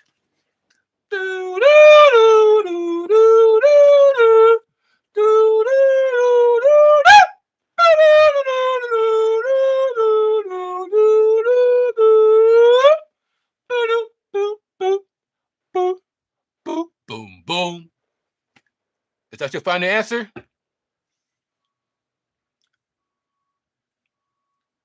Guilty to a new charge of the suspect in former President Trump's second assassination attempt was just in federal court. Ryan Ruth just pled not guilty to a new charge of attempted assassination of a presidential candidate. His court appearance comes as Attorney General Merrick Garland defends releasing Ruth's letter where he offered a $150,000 bounty on the former president. David Spunt is live in Washington with the latest. David. They found him not guilty. This was a quick court appearance for Ryan Ruth. As you mentioned, he pleaded not guilty. His defense team asked that the indictment not be reread. That was his right, that he does not have to hear that indictment read. So this is going toward a jury trial. He still found not guilty, even though he was clear as day tried to take out the former president.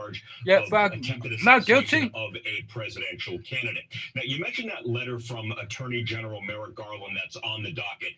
The letter from Ryan Ruth, I should say, the suspect in this case. It was put on the docket a couple of weeks ago. It's in Ruth's hand, and Attorney General Merrick Garland says it's simple. I asked him about this on Friday. He says the DOJ filed the Ruth letter image for the public to see on the docket to try and keep him behind bars to show his intentions. Ultimately, it worked. A judge ordered him detained, and he is detained pending trial. Now, Ruth's probable cause hearing ended in just minutes. It's not clear when the next hearing will be.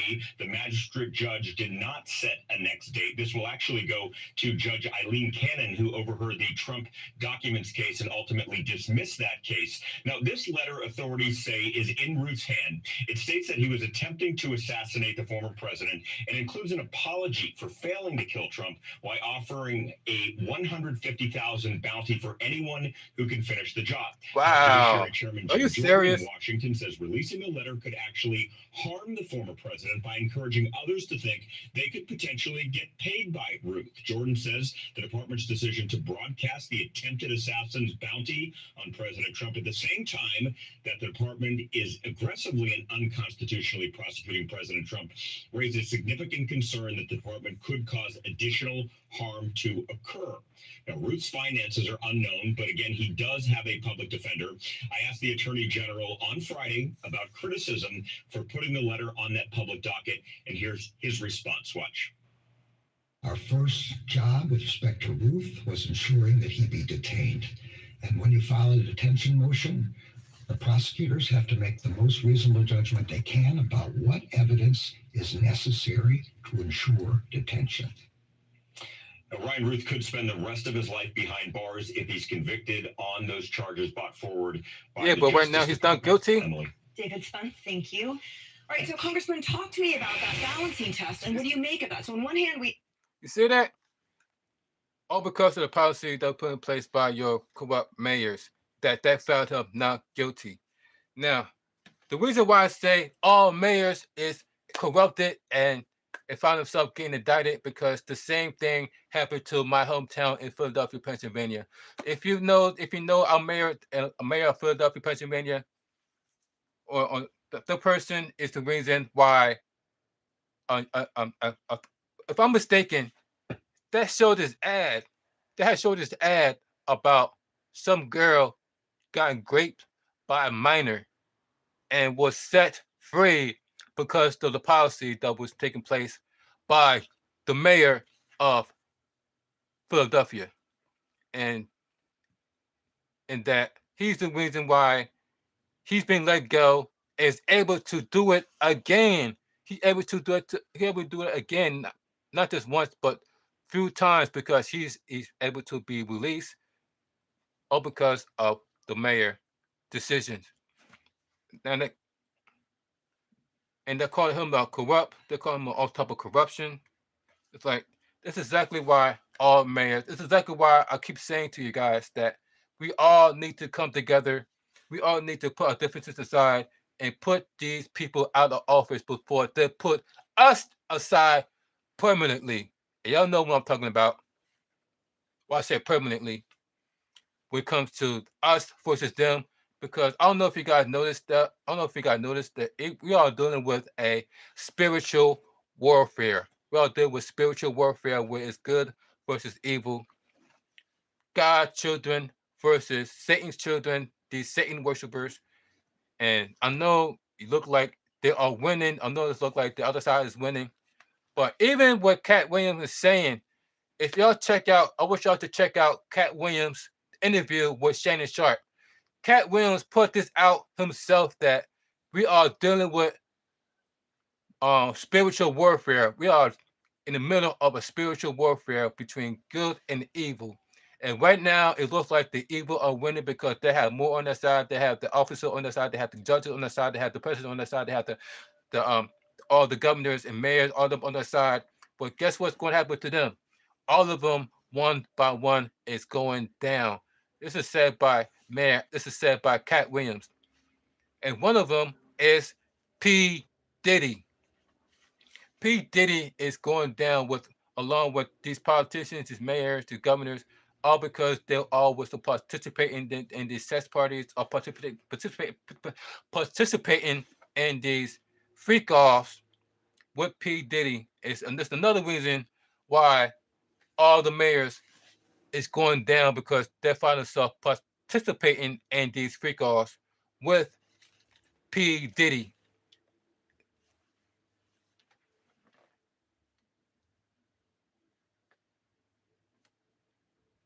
Especially after Mayor Adams gave him the key to the city.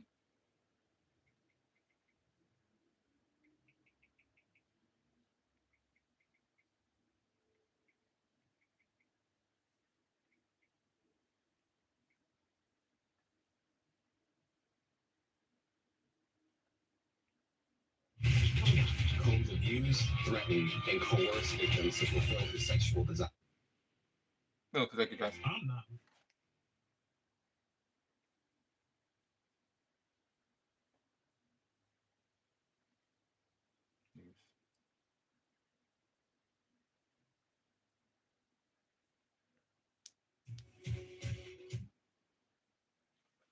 You go this damn ass again.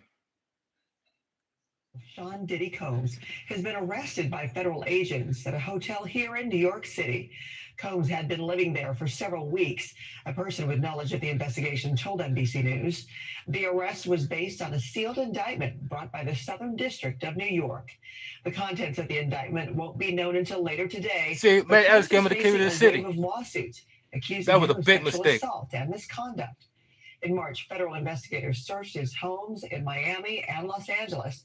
Combs' attorney expressed disappointment with the arrest, saying his client had been cooperating with the investigation, adding, "He is an imperfect person, but he is not a criminal." Thanks for watching. Stay updated about breaking news and top. Breaking news tonight, Sean All Diddy on Combs CNN. has been arrested in a Manhattan hotel this evening after a grand jury indicted the music mogul. His attorney tells CNN that he is currently being processed. The charges are unclear as of this moment. Joining us now is CNN's entertainment reporter Elizabeth Wagmeister, and also with us CNN chief legal correspondent Ellie Honig. Elizabeth, you were a big part of revealing some details about Diddy's conduct in private over the course of the last couple of months. That video led to a lot more scrutiny on what he has been accused of. What do we know at this point about what this case might ultimately be about?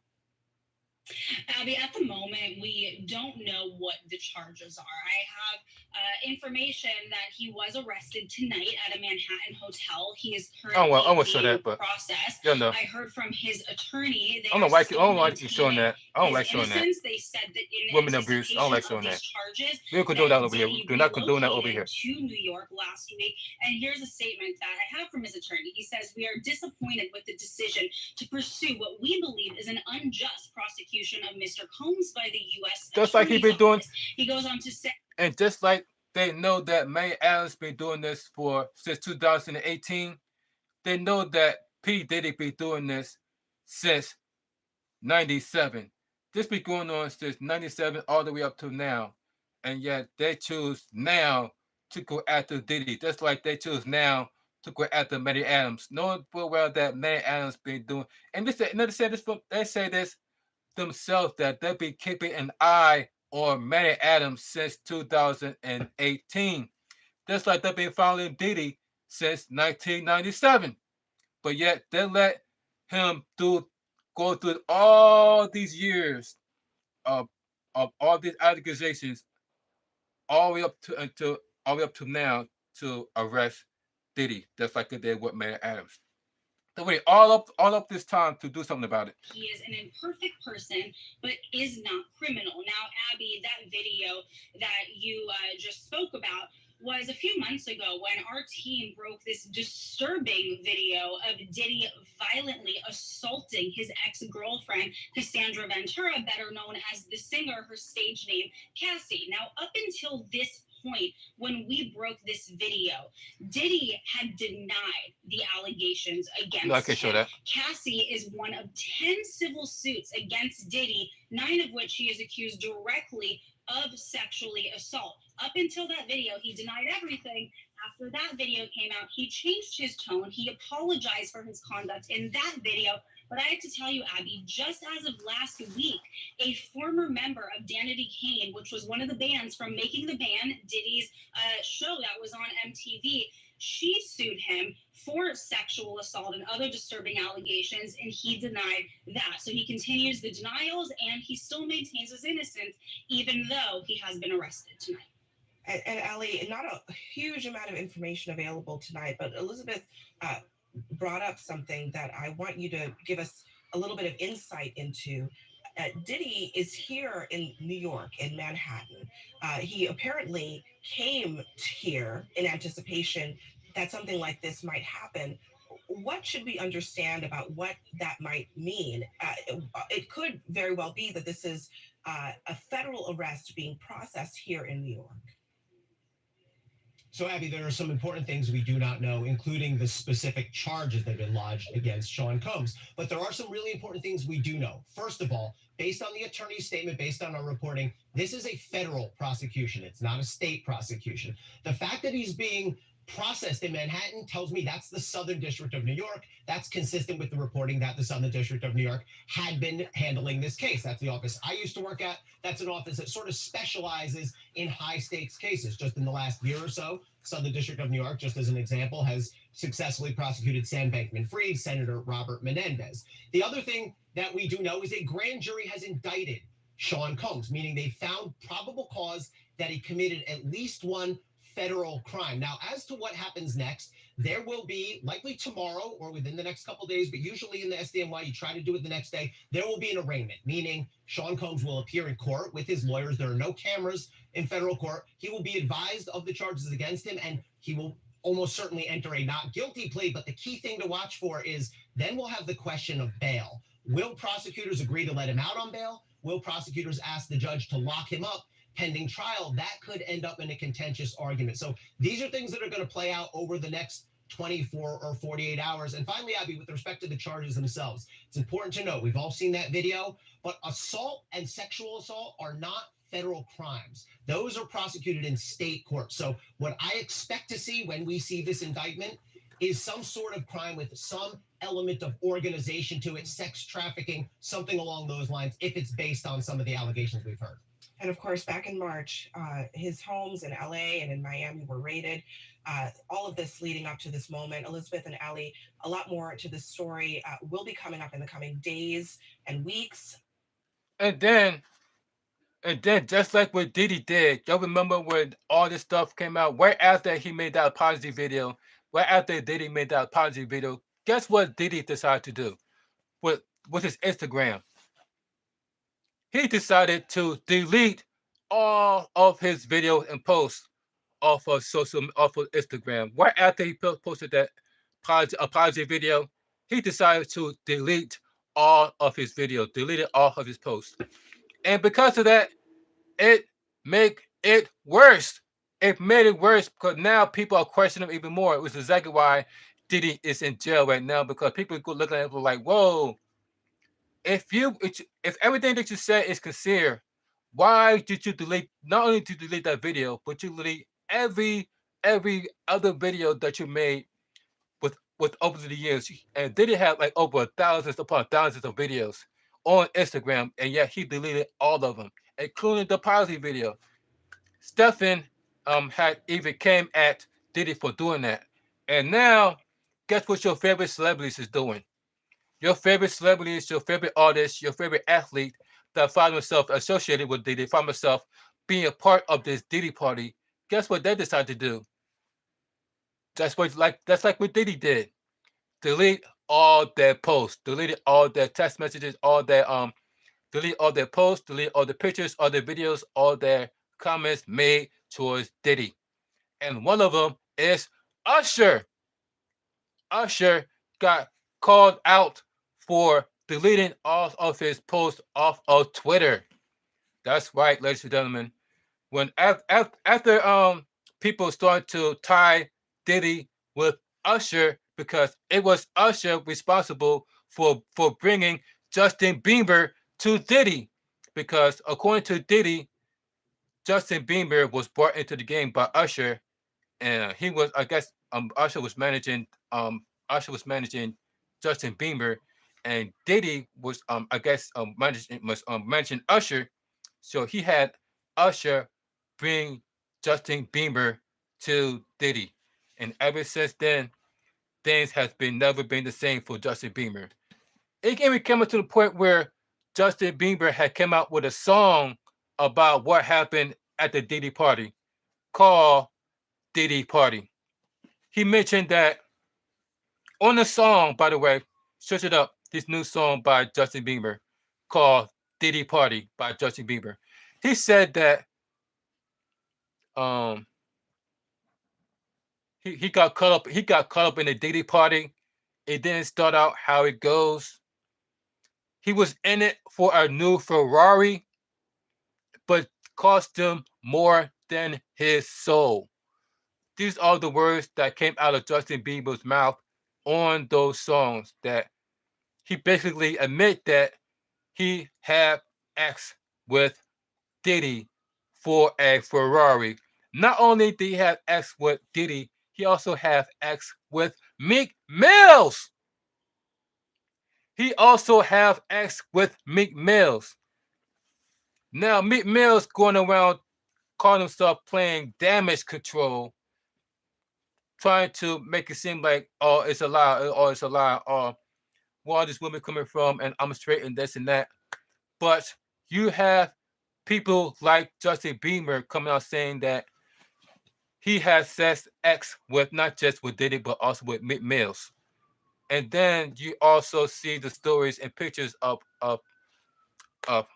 and audio, by the way, of Diddy pounding, pounding the heck out of Meek Mills. I mean, you hear the audio, this dude was going in. All you hear, there was no video of it, by the way, but you hear the audio clear as day of Meek Mills moaning as he getting pounded by Diddy like this. That's all you hear in the audio. That's all you hear in the audio of this. And you hear like this.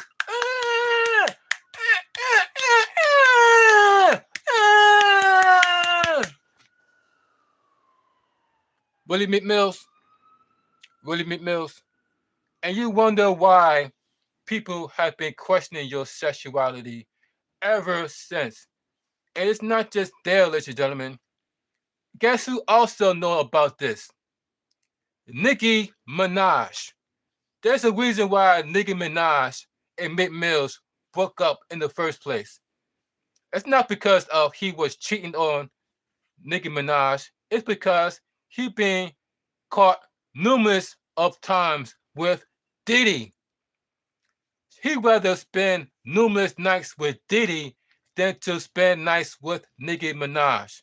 The whole point of the whole point of stealing Nicki Minaj from Safari, because remember, before Nicki Minaj got with Meek Mills, she was involved with Safari.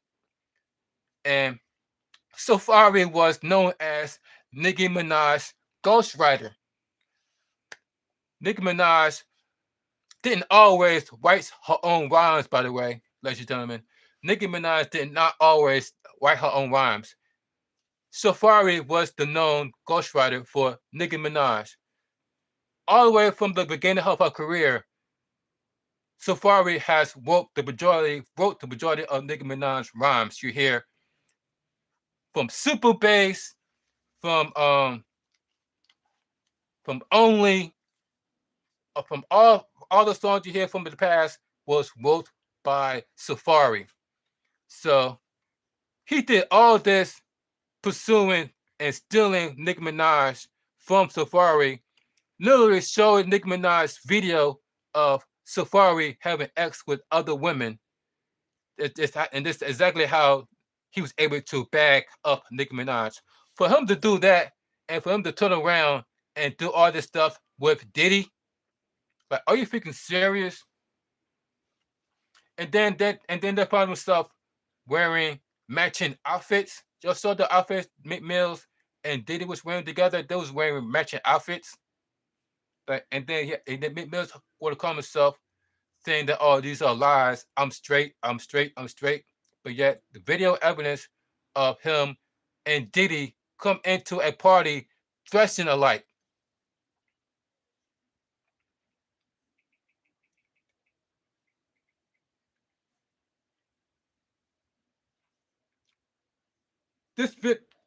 This Diddy and Meek Mill leak audio got 1.7 millions of views. This an audio leak of Meek Mills and Diddy. Y'all go check it out. Matter of fact, let me show this. Look at this. There's an audio that's being leaked of P. Diddy, and look at this. See how they're dressing the same? And you see how Diddy was all leaned up, his head was all leaned up on Meek Mills, all smiling. There's an audio of them doing it. It got 1.7 million views. 1.7 million views. And then You remember the video of Meek Mill's of Diddy calling Meek Mill's daddy while he was in the pool? Meek Mill was like chilling in the pool, and Diddy called him daddy. And speaking of somebody calling somebody daddy, and the same, and apparently the same thing has happened to French Montana. French Montana happened to him as well. Now there's a video of Diddy wishing French Montana a happy birthday in his freaking robe. In his robe. Diddy wishing French Montana a happy birthday.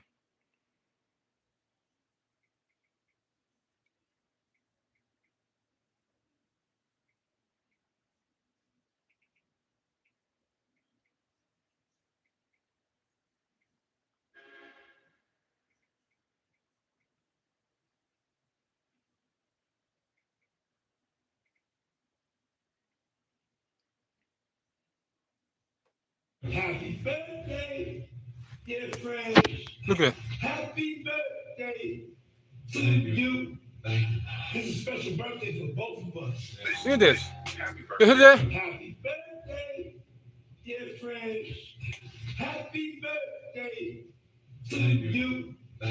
This is a special birthday for both of us. You hear that? That was literally, he was in a bathrobe wishing French Montana, who was shirtless, a happy birthday. You see French Montana, he's sitting there, he all smiling. He was like giggling and stuff like that. In his bathrobe. Now this is the same, now mind you, that Diddy has also flew out French Montana with a whole bunch of dudes inside of a private jet. Inside of a private jet. And mind you that there's also a video of Diddy and French Montana doing an interview with Ellen, and how Diddy was putting his hands in the lower area of French Montana. I'm like, what is going on here? Diddy, French Montana, on Ellen. Look at this. Well, we met in Vegas for the first time ever.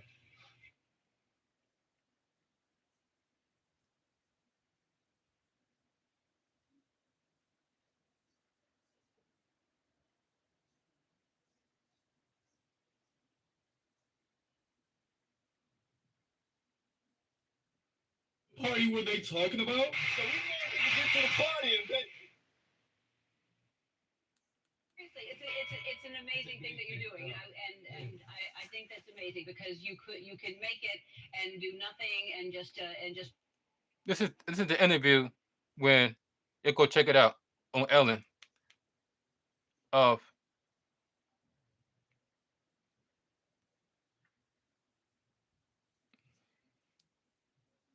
Diddy violating French Montana space.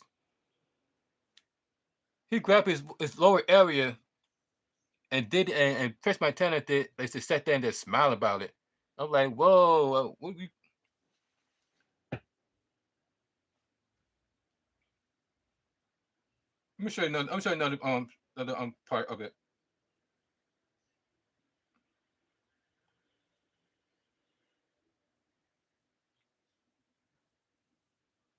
Hold up a second, guys. Ladies and gentlemen, we are live. Thank you for joining me on this live stream. You are the real MVP.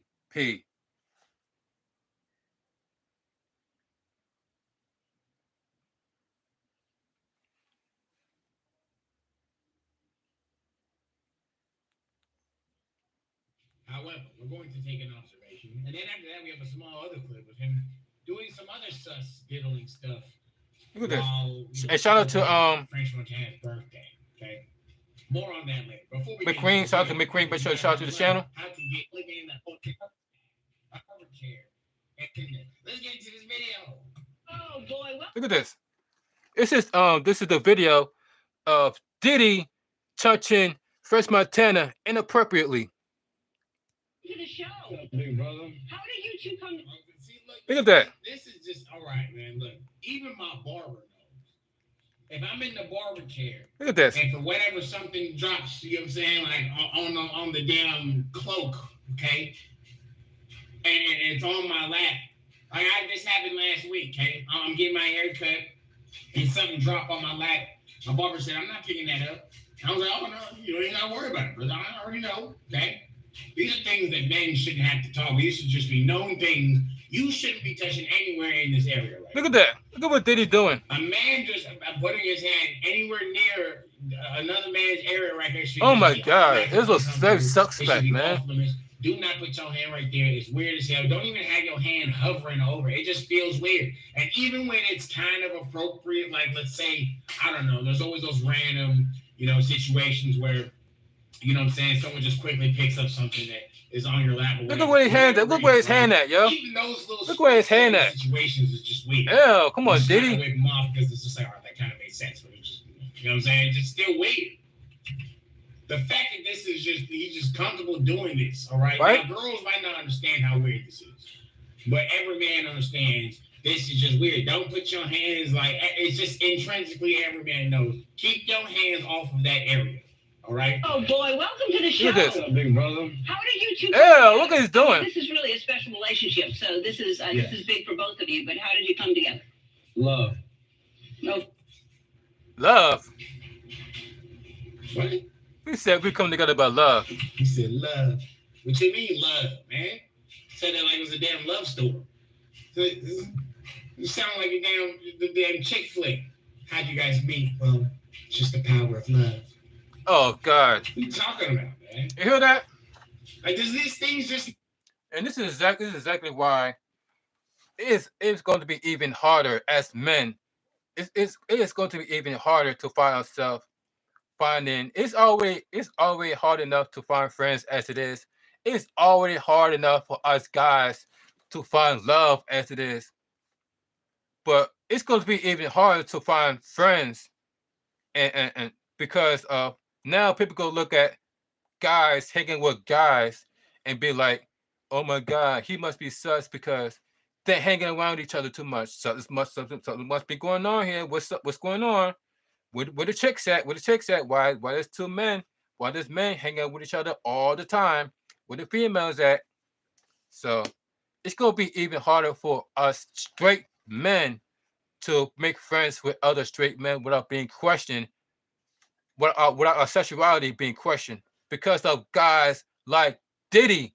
It's because of guys like Diddy, it's going to be hard for us men to even find friendship with other men without being questioned, without our sexuality being questioned. Oh my God, men are hanging out with each other. That means something suspect is going on, even though none of us is on the time of Diddy, but because of Diddy, now that women and other men go look at this like suspect if you find yourself hanging out with guys too much and not being wild with females. It's all because of Diddy, man. That Diddy is guys like Diddy that it's gonna be hard, us men gonna be hard for us men to find friendship. Cause like I said, it's bad enough that it's already hard to find men. It's bad enough. It's hard enough to find friendship with other guys being an adult. But it's gonna be even harder to find friendship now because of stuff like this.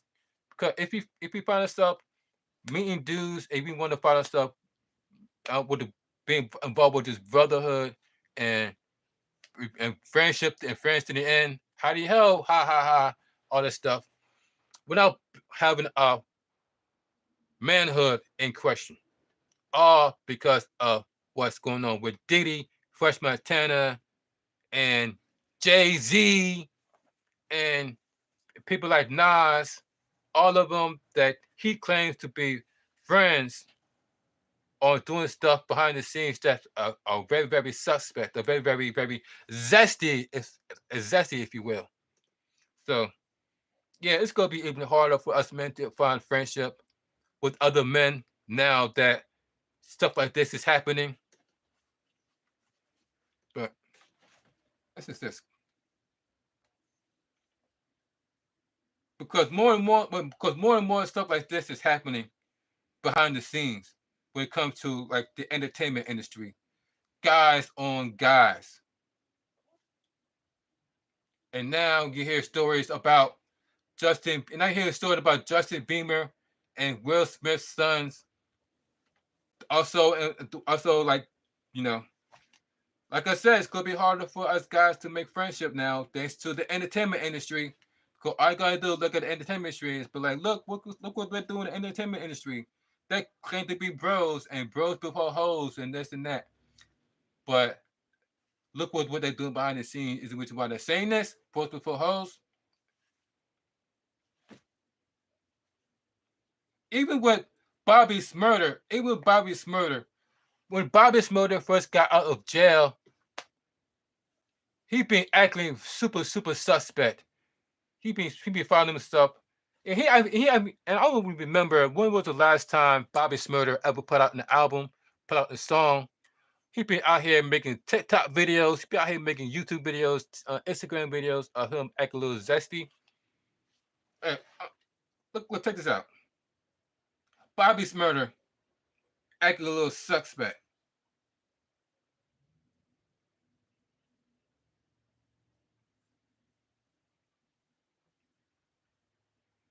Oh my God, let's just take.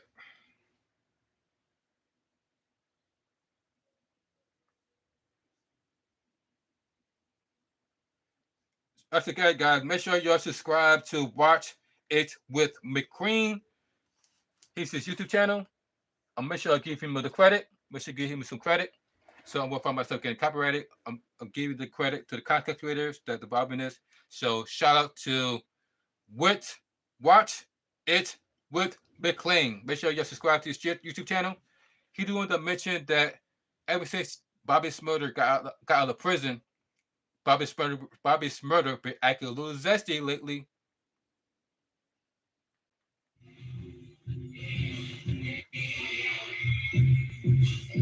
Look at this.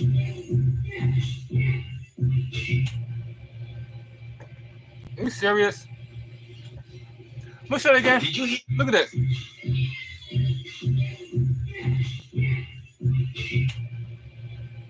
Wow, you see how he was dancing? That's crazy. Did you hear what the lyrics? You hear what the lyrics are even saying? Yeah, that ain't eat me out. Yeah, that ain't gonna eat me out. Eat me out. Like Nicki Minaj, just fruity neck, just the fruit neck. You know what I'm saying? He got the loose neck. Okay? The zesty neck. No digging. Nobody paying attention to none of this. Okay? Nobody would pay attention to this. He's just always just being, you know what I'm saying? You already know Bobby. You don't even know Bobby. You don't know Bobby. Stop acting like you know this Negro. You have never met this Negro a day in your life, okay? He wasn't in the pen with him. 6 years was a long time. He was in jail before he was in jail this whole time, and then got out. That'll be the same. Everything been in jail, out of jail. That'll be the same. You know what? He was doing the hit thrust too. He was doing the hit thrust. Maybe he started doing it for somebody else when he was inside that pen, huh? Okay. Maybe he became a hot Negro. Maybe he became a hot sis inside those walls, huh? You never know, okay? Isn't he gang affiliated? Right? Maybe there was a rival gang in there. Maybe someone didn't like what he was doing outside while he was in New York. Okay, I know. It's a video out there by the name of Noriega. Shout out to Noriega. He pointed out that there is a door that these entertainers must go through if you want to be in the entertainment industry. There is a door. 3 different types of doors that you have to walk by if you want to be a part of the entertainment industry. The first door is the straight door, the one the one in front of you. That means that you are on your own.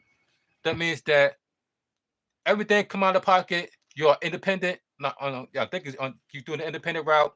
You're on your own. Let's see how you do this on your own, young man. Let's see if you're really all about your skills, young man. You're on your own.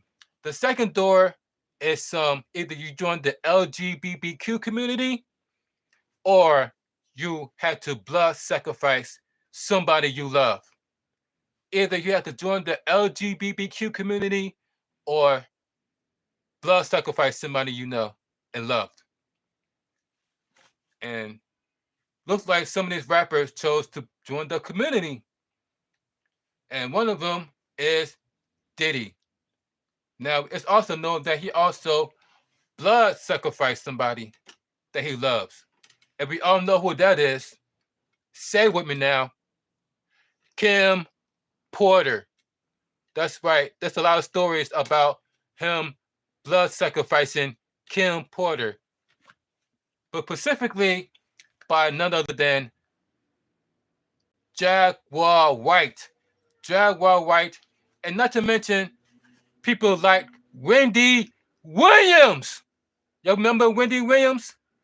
Wendy Williams been called out Diddy since day one. Wendy Williams been called out this homosexual mafia that be going on in the hip hop community, in the Hollywood community.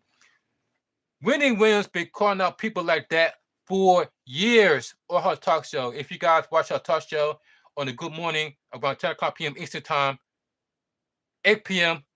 8 a.m. West Coast, Wendy Williams show is where she exposed most of these your favorite celebrities, artists, and athletes from being zesty. One of them is Diddy.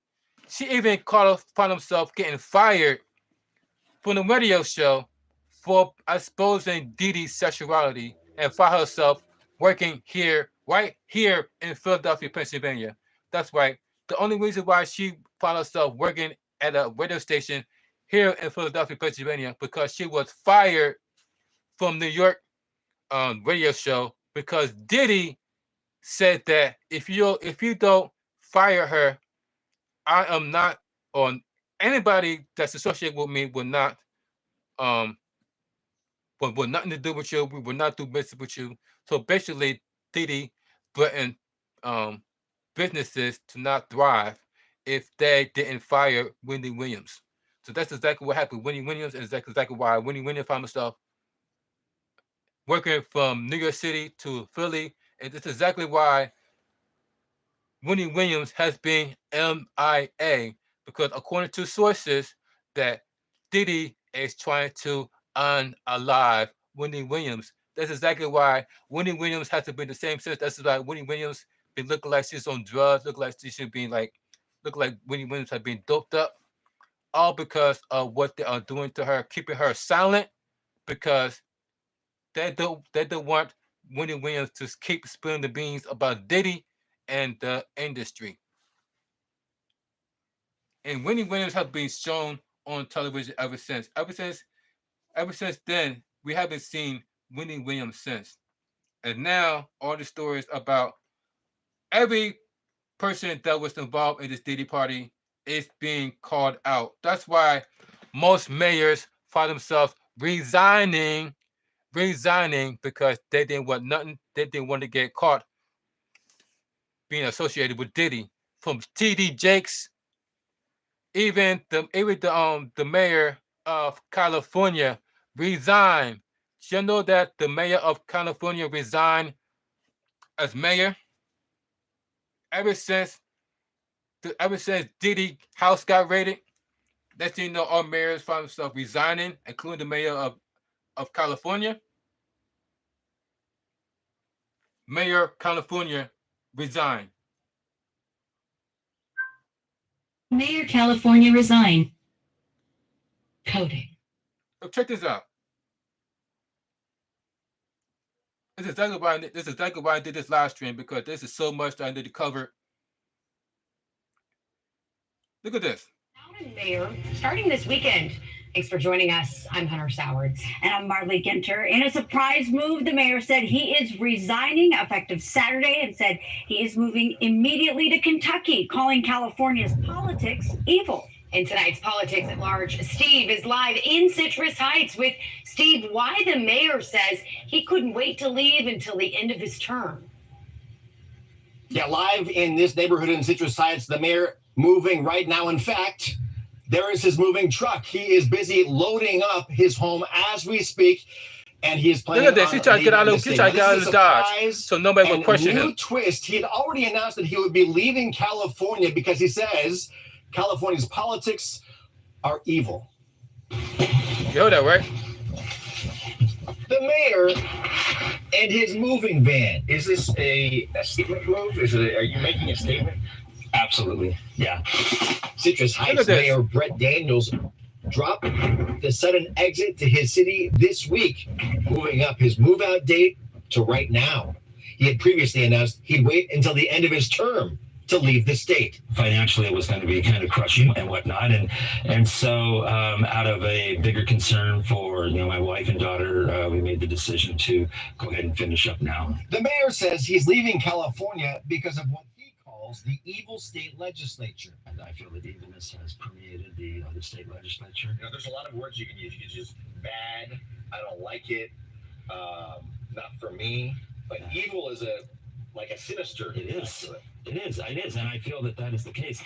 Daniel says he opposes California state laws like the one banning school transgender notifications to parents. He says he and his family searched nationwide for a new home and settled on one in Corbin, Kentucky, where his 7-year-old daughter is now enrolled to go to school.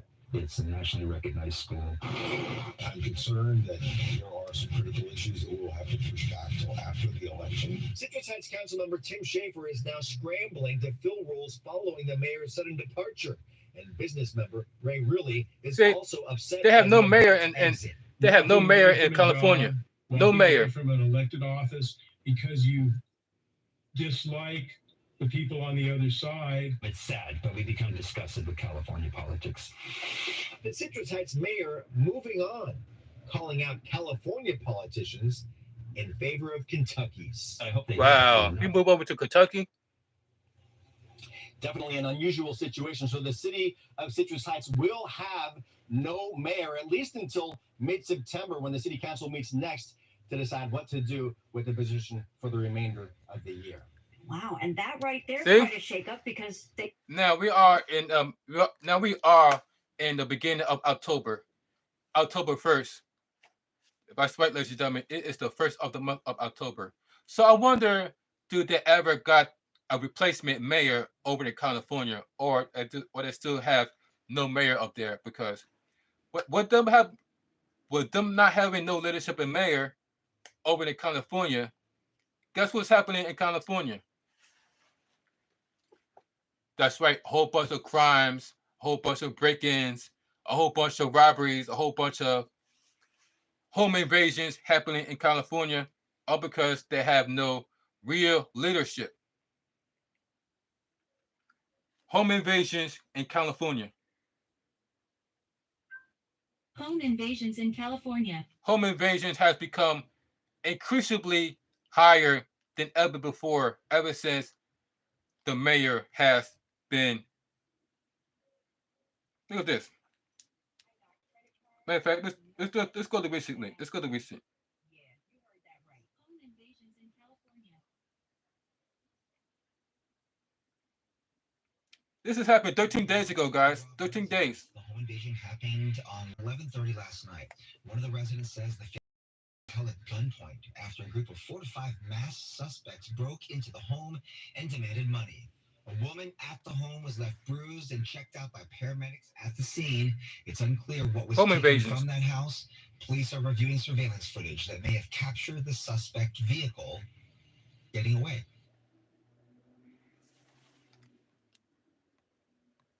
Home invasion has increased over in California. And then, did y'all see what happened with the whole hijack of the bus that also took place in California? Like, this is crazy.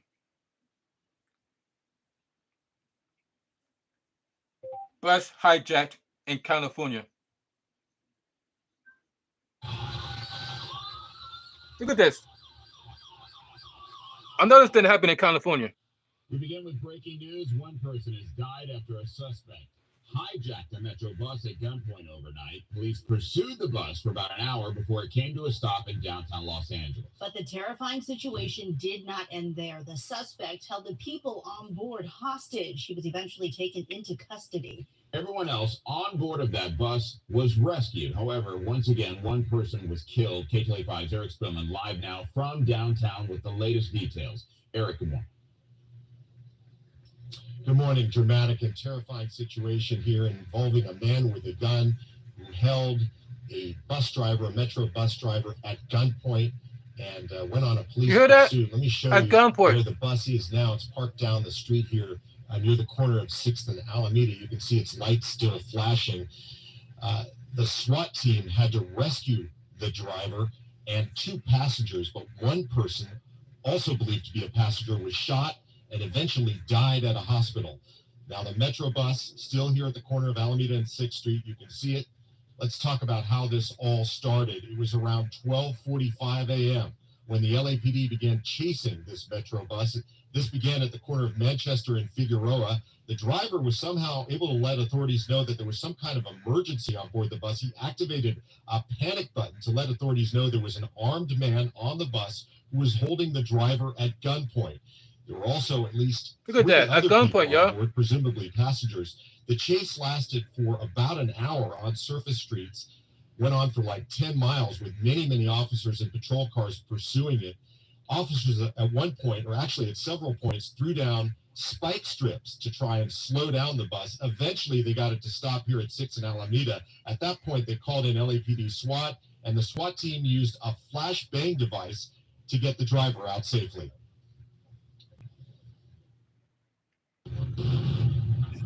All this happening in California, y'all. The driver was able to climb out through the side window of the bus. He is unhurt, but very, very, very shaken up about what he experienced. 2 passengers were also rescued and are safe. They were not seriously hurt, but another person on board the bus, believed to be a passenger, was shot and taken to a hospital where he died, presumably shot by this suspect, this armed man with a gun. Police believe this victim was shot on board the bus at the beginning of the pursuit. They're not sure exactly why. The gunman eventually surrendered without incident. He is in custody. He is under arrest, presumably now to be booked for murder here. As for the bus driver, the deputy chief here describes him as a hero. He drove for miles with a gun to his head with police chasing the bus. You hear this? All this going on in California, y'all. Operate the bus in as safe a manner as he could under the circumstances, with the police trailing him for an hour before the spike strips finally took effect. So I think the world of the operator and this individual and bus operators in general for the job that they have to do.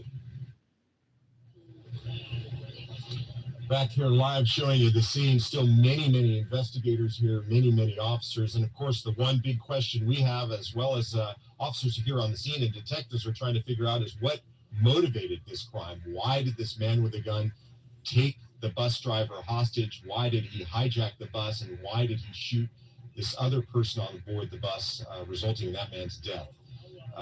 They're working to try and get those answers. We'll send it back to you. Have you ever been in that? All because, like I keep saying before, all your mayor is absolute corrupt. It's like each and every one of them is like y'all saw the movie called Back to the Future 2. It when Biff took over as mayor, and as soon as Biff took over as mayor, that's when the crime went up. That's when all this robbery went up. Everything, even that much in the movie that. We feel like we're in a different time. It's like we're in a different time zone. We're different. Somebody disrupt the time or whatever. Even in that movie, people was questioning like the time zone. People was questioning like the time difference over there. People was like, "Wait a minute, are we in 1985? Are we sure this is 1985?" And that was even questioning like the whole time pattern, like we are today, because. Just like in that movie Back to the Future, after the Biff took over mayor, that's when all crimes was happening. That's when crime took over took over the city. The same thing is happening right here in present time by the mayor being being being placed in office is the reason why there's so many crimes being taken over by your city. There's so many, not just with the gangs, but the migrant gangs as well.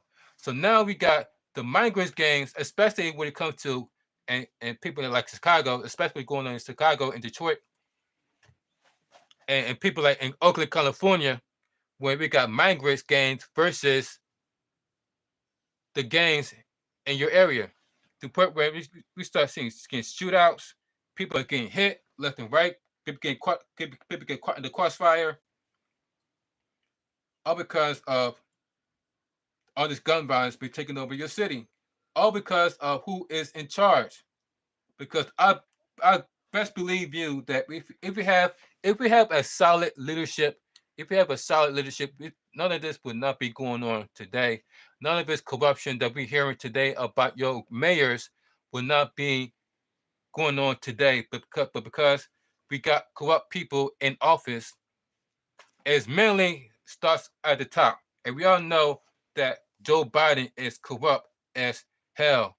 We all know that. We all know that Joe Biden and Kamala Harris is corrupt. And they are the reason why they are electing these people into office and allow them to get away with all this corruption is because of who put them there.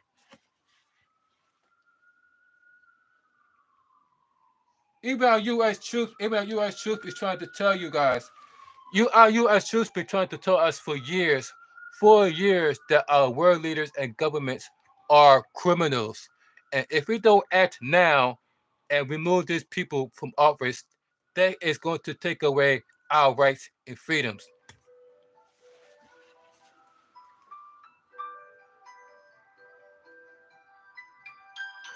Hold for a second, guys.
My bad, ladies and gentlemen. I was on the phone with my insurance. They're making sure that they were able to pay off my cell phone bill.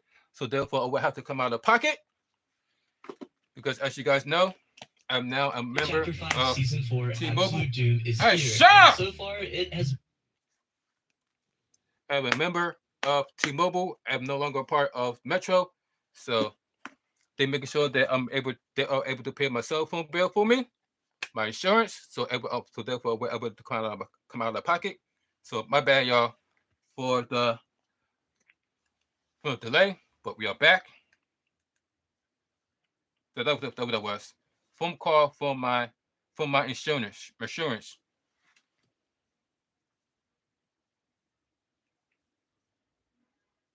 But yeah, things are getting crazier and crazier under the leadership of Joe Biden and Kamala Harris. But yet Kamala Harris make it seem like she's not even the vice president and make it seem like as soon as she become president, that's when she's going to make all these type of changes, all these beneficial um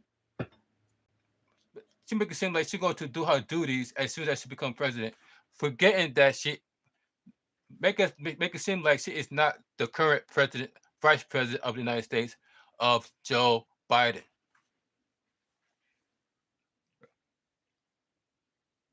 All these crimes is happening underneath of Joe Biden and Kamala Harris's watch. Every time you turn on the news, there's something happen to your community every day. You watch the news, it's something happening every day as far as gun violence, as far as kidnapping goes, raping, all that stuff. People get stabbed by the knife. People get you got young girls out here, young girls getting raped by these grown men out here, getting raped by these grown men under the leadership of Joe Biden. So imagine when Kamala Harris become president of the United States. You think things are going to get better or worse?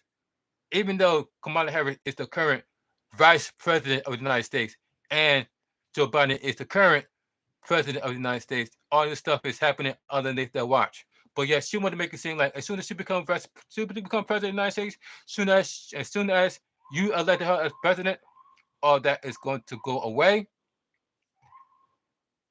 Yeah, right. You know how many times Fox News has been calling her out for lying? She's no different than Joe Biden. Lies after lies after lies after lies being fed by you people, by Kamala Harris. And thinking that we just going to forget about all the interviews she's done where she said those things that going to hurt the American people. Act like she never said it. And it's definitely more crimes happening in my area in Philadelphia, Pennsylvania, not just in Los Angeles, New York, Chicago, Oakland. It's gotten worse in Oakland, especially got worse in Chicago. Shootout in Chicago. Shootout in Chicago.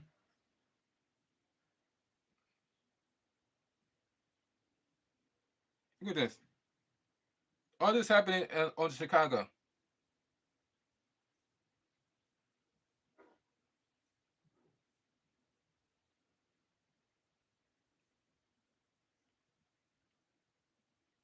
Where is it?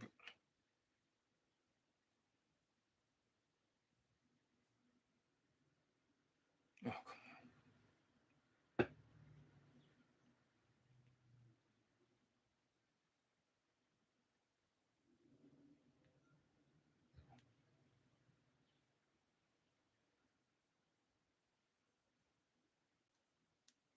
A federal grand jury has charged a man in connection with a West Loop gas station shootout that was captured on camera. 30-year-old Marquis Evans of Chicago is charged with illegal possession of a loaded gun following a shootout at a 7-Eleven in May.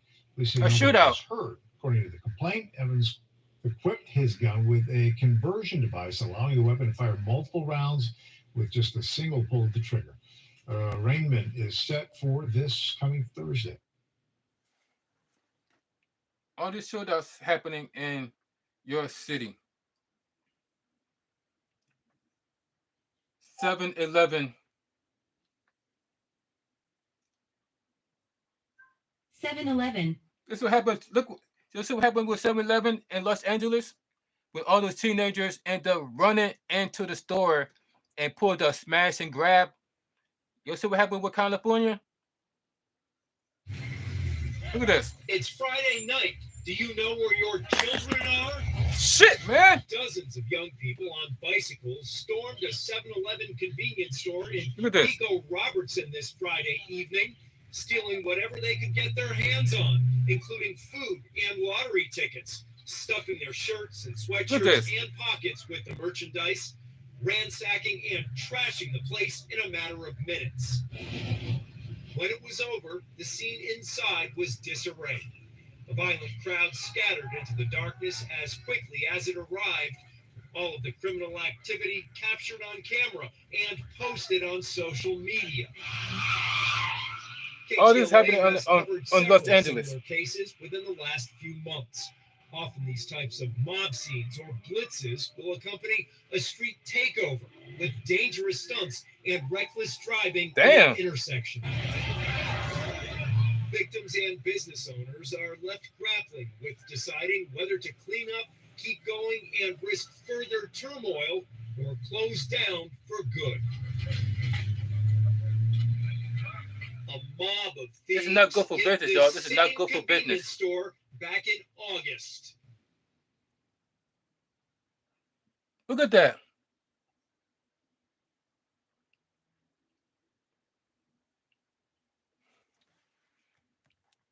This is like how you expect people to thrive, how you expect people to make money and feed their families when they got to worry about stuff like this happening to them, to their businesses.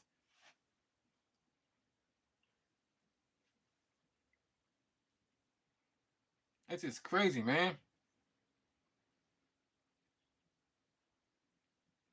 And you think things are going to get even better? No, this is going to get even worse. This is going to get even worse as far as this is going to get even worse as far as crimes and shoplifting. Now that the stuff happening with the food supply and people going on strike, which means that it's going to be more delays for the food supply, which means that there's going to be more increasing of the prices, which means guess what? There's going to be more shoplifting, more of that going on in your community, or because they want to raise prices of food, raise prices of everything, which equals to more shoplifting. Things are going to get even worse, guys. Things are only going to get even worse if we don't remove these politicians from office. Because the more we sit here and let them be in office, the more they're going to let these criminals get away with it until we get them out of office. So that's why we all need to come together as one human race to get rid of these dirty politicians, because they are they are allowing ingredients to put into our food that is unaliving our children.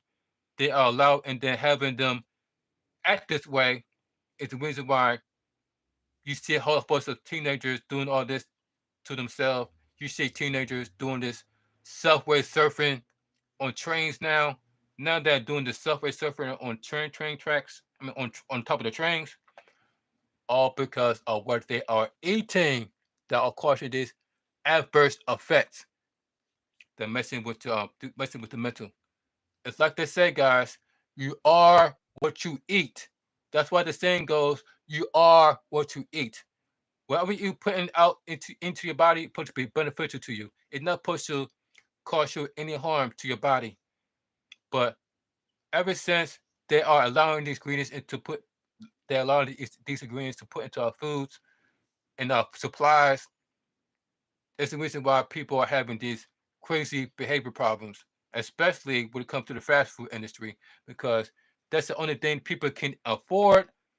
Ever since now that the everything is going up, including food, people are leaning towards fast food because it's much easier and cheaper than high end foods. So and it's causing major health problems.